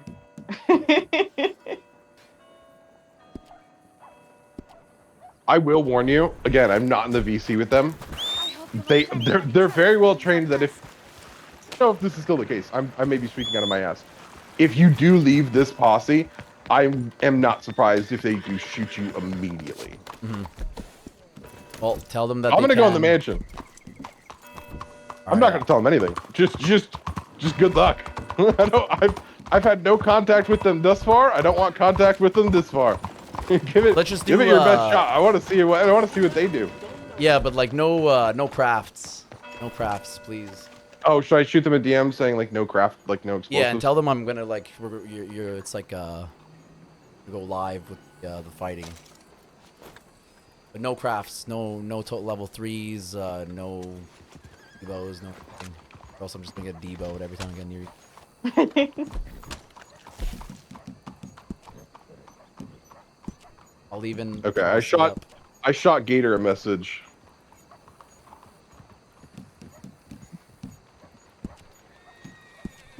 Hi, kitty. Okay, I shot Gator a message. Hopefully, I assume he's in the party with the rest of them. All right.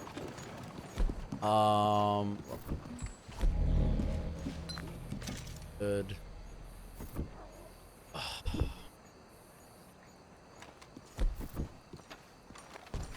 Snipe, I'm gonna have to move fast.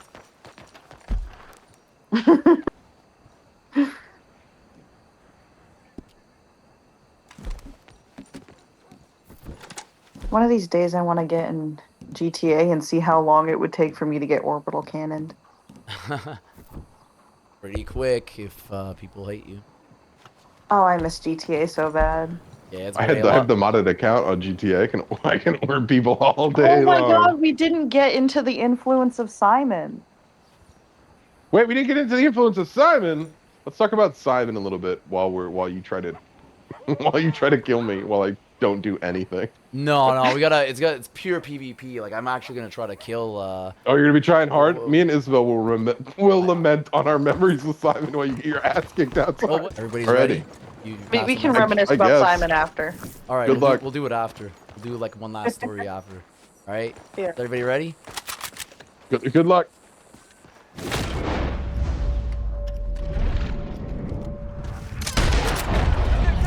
Oh damn! You're like the only person that wasn't fighting, and I shot you first. It's over for you, dude. I blew my fucking Hang on, cover you on. are. And I have no hack card. God damn. Oh yeah, I was Why were you hanging out at the gate? I was just watching. All right, this guy's pushing me. Let's go. I need to learn how to play this game again. I used to be a mean sniper.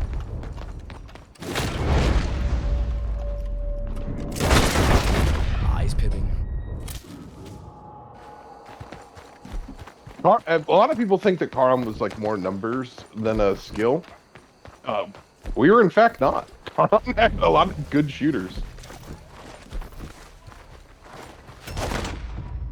Especially Keen, dude. Keen being in here, Keen has been on PvP.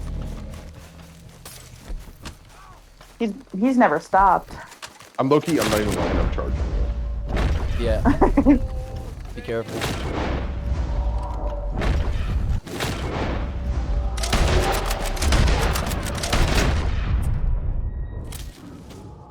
You may have shot me. I want you to know that's it not did no damage. Well, you still got that tank build? Yep. I die easy. Oh, now I want to go fight people. Nice. Oh. We're gonna have to go start a... Can we get core in this lobby? Go I want to start a fight. war. I want to go fight, dude. I kind of miss it. What was Charon like? Let's go beat some motherfuckers up. Do you think... You know what? Let me see who's on my friends list, because I had a bad habit of making friends with people who did not like Charon. Oh yeah. Oh my god. I forgot about Bloody.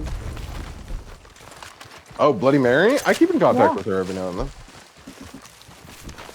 God, this list is... Seeing all the Charon logos still on everybody's... Oh, I think I used. Are you trucking dynamite? Yeah, but crazy. wow. Ah, Yeah. Almost everybody still has their Charon logos on. Oh yeah, that's something I noticed as well. It's like a lot of people still wear their Charon like profile pictures. That's crazy. The fact that I still have Sphinx added is crazy.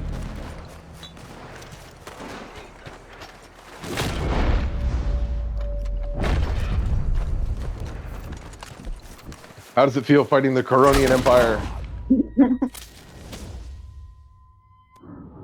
Ashton The still legions. has his. I guess Ashton's I always guess you're had kind it. of used to this though. You're in the community nowadays. Like you get swarmed all the time. Well, Bread I've and also tea. learned that apparently Chris lives near where I am. Oh, Chris Sharkface? Chris Sharp. Yep. Didn't know that, actually. That's cool.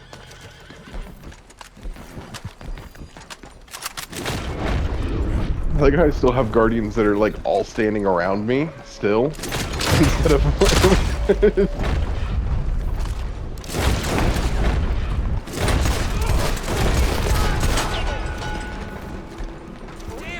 Oh, you got Fred! yeah, for the first time ever. Let me try to get the fuck out of here before I die. Careful, you're getting I just really need my hat back. Alright, go back. I miss Chris. I still have all his little drawings he did. Oh, come on, you fucking what? Oh, you're trying I to thought I was shooting you. If you do, yes, be aware, my health will hardly go down. My SNS build is fucking busted. horse took the.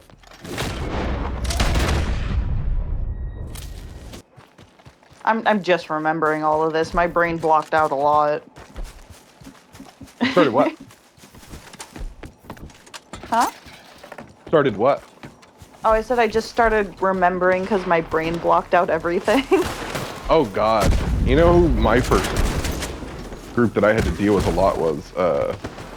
USMCX was a pain. Are they hog-tying you? I still have a charge. Okay, they're being mean. What are they doing to him? I think they tied him up and were gassing him or something.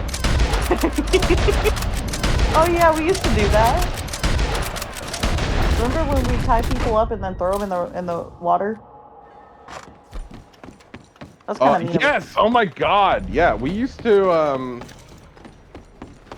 take people and we had like a special method of drowning.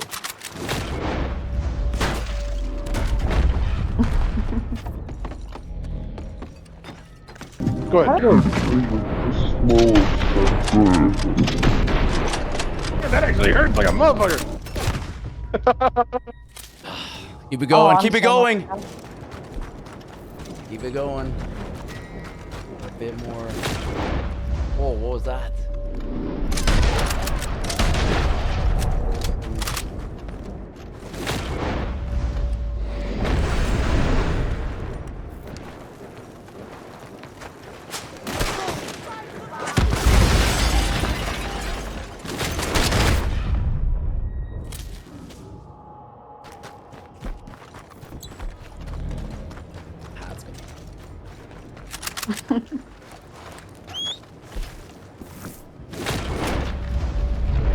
I landed out in the bayou.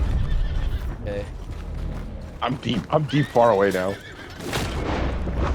I'm at some shack in the middle of nowhere. Dude, we need it. Can we go on Instagram and just be like, who wants to start a lobby? Like, who wants to start some fire? Like a beef? Who wants a war lobby right now? No, there's ops here. There's I ops haven't- here? Yeah. Hold on, hold on.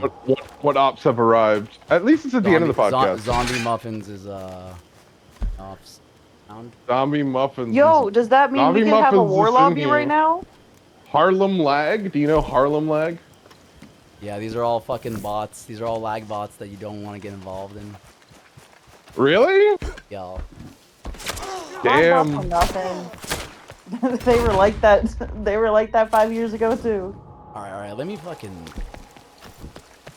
Are you locking in? Oh, this... I'm getting attacked by a fucking alligator out the damn swamp right now. Me and you are having different adventures out here. I'm fighting the Florida Everglades at the moment.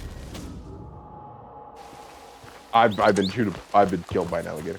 That's hilarious. You know what? But an excitement for GTA 6.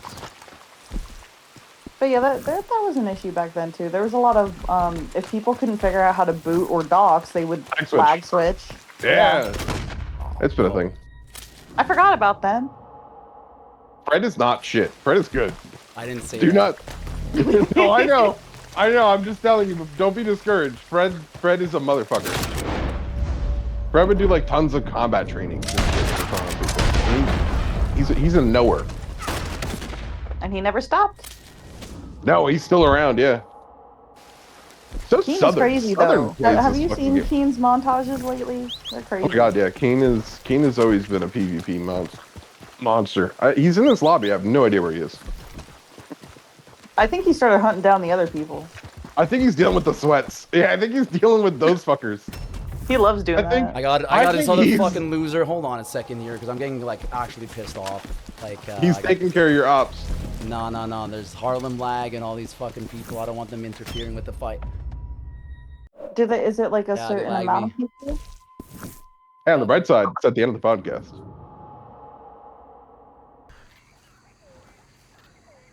Keen says FFX is in here. Zombie is using Carcano scripts too and lag switching. Yeah. Not FFX. There's still a thing. That's Yeah, they've been a huge thing. Who do you think doxed my mom and Dude, shit? they used to be so small. They're huge. They're huge. Yeah, They they're were huge now. toxic back in our day. They were kind of outcast from the community because nobody wanted to really interact with them because they were toxic. I'm smoking again because it's the end of the podcast and holy shit, I need to smoke. Okay. Everybody thinks they're cringe. Yeah, they are. At least back in our time, definitely everybody thought they were Back in our cringe. time, Mob and FFX were considered cringe. All right. Ooh. That's your horse mask? Oh. Yeah, it's like from like the first pass. My horse is cooler. Oh, really? Prove it. Yeah. Prove it. So that's gonna be pretty much it for all of us on No Randos. I had a pretty good time getting farmed by y'all and Red Gamma especially. Any closing comments or thoughts, y'all? My horse is cooler than Isabel's. That's Mine is cooler, and rest in peace, Simon. He is still up on everybody. Dude, Simon. Simon was as important a part of this crew as any. Simon had a cult. And any old Charon members will remember Simon the cat. Simon was a fat fucking piece of shit. Okay, he The was your fattest- mascot? Absolutely. He was my absolutely cat. no. This is going into the book. Charon was the Simon was the mascot of Charon, 100%. Absolutely. Simon was my cat, and I posted him, and people started making memes. And this was back in GTA.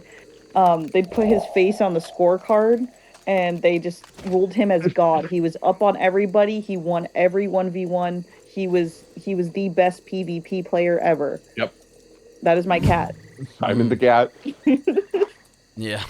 Sounds epic. and they will know. They will know.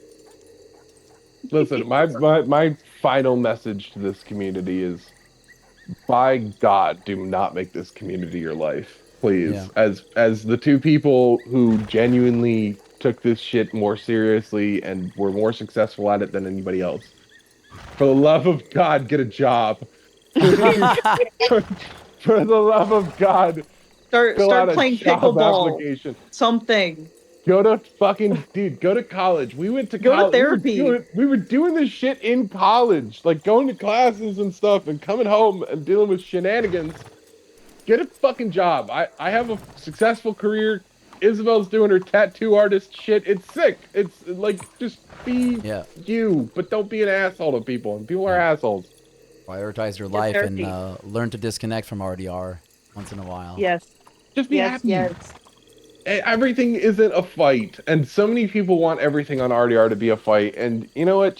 Just be a fucking nice person, man. It's not that hard. And if we start back up on GTA 6, come join us, and we will not be little baby bitches and cry about everything. So you heard it here first. You know, Charon Industry coming to GTA 6 possibly. So be on the lookout for that. You know, it might happen soon. TM. Yeah. Don't. Maybe. Yeah. With a big asterisk. So on behalf of everyone, I'm gonna conclude the pod. I hope everybody enjoyed the information that was given, had a fun time, and we'll definitely see you on the next one. Peace. Say something. Goodbye. I love you all. Thank you for having us a part of this hellhole. Yes. Bye, everyone. Right. Hey there, cowpokes. How's it going? Yeah, Roger Clark here, otherwise known as Arthur Morgan to some of you lot. I want to give a shout out to one of my favorite Red Dead crews on Red Dead Redemption Online. It's the Charon Industry. These guys are a huge crew on RDO. They fill up entire Xbox lobbies and host fun events for their members. Give these guys a look, because they're seriously awesome.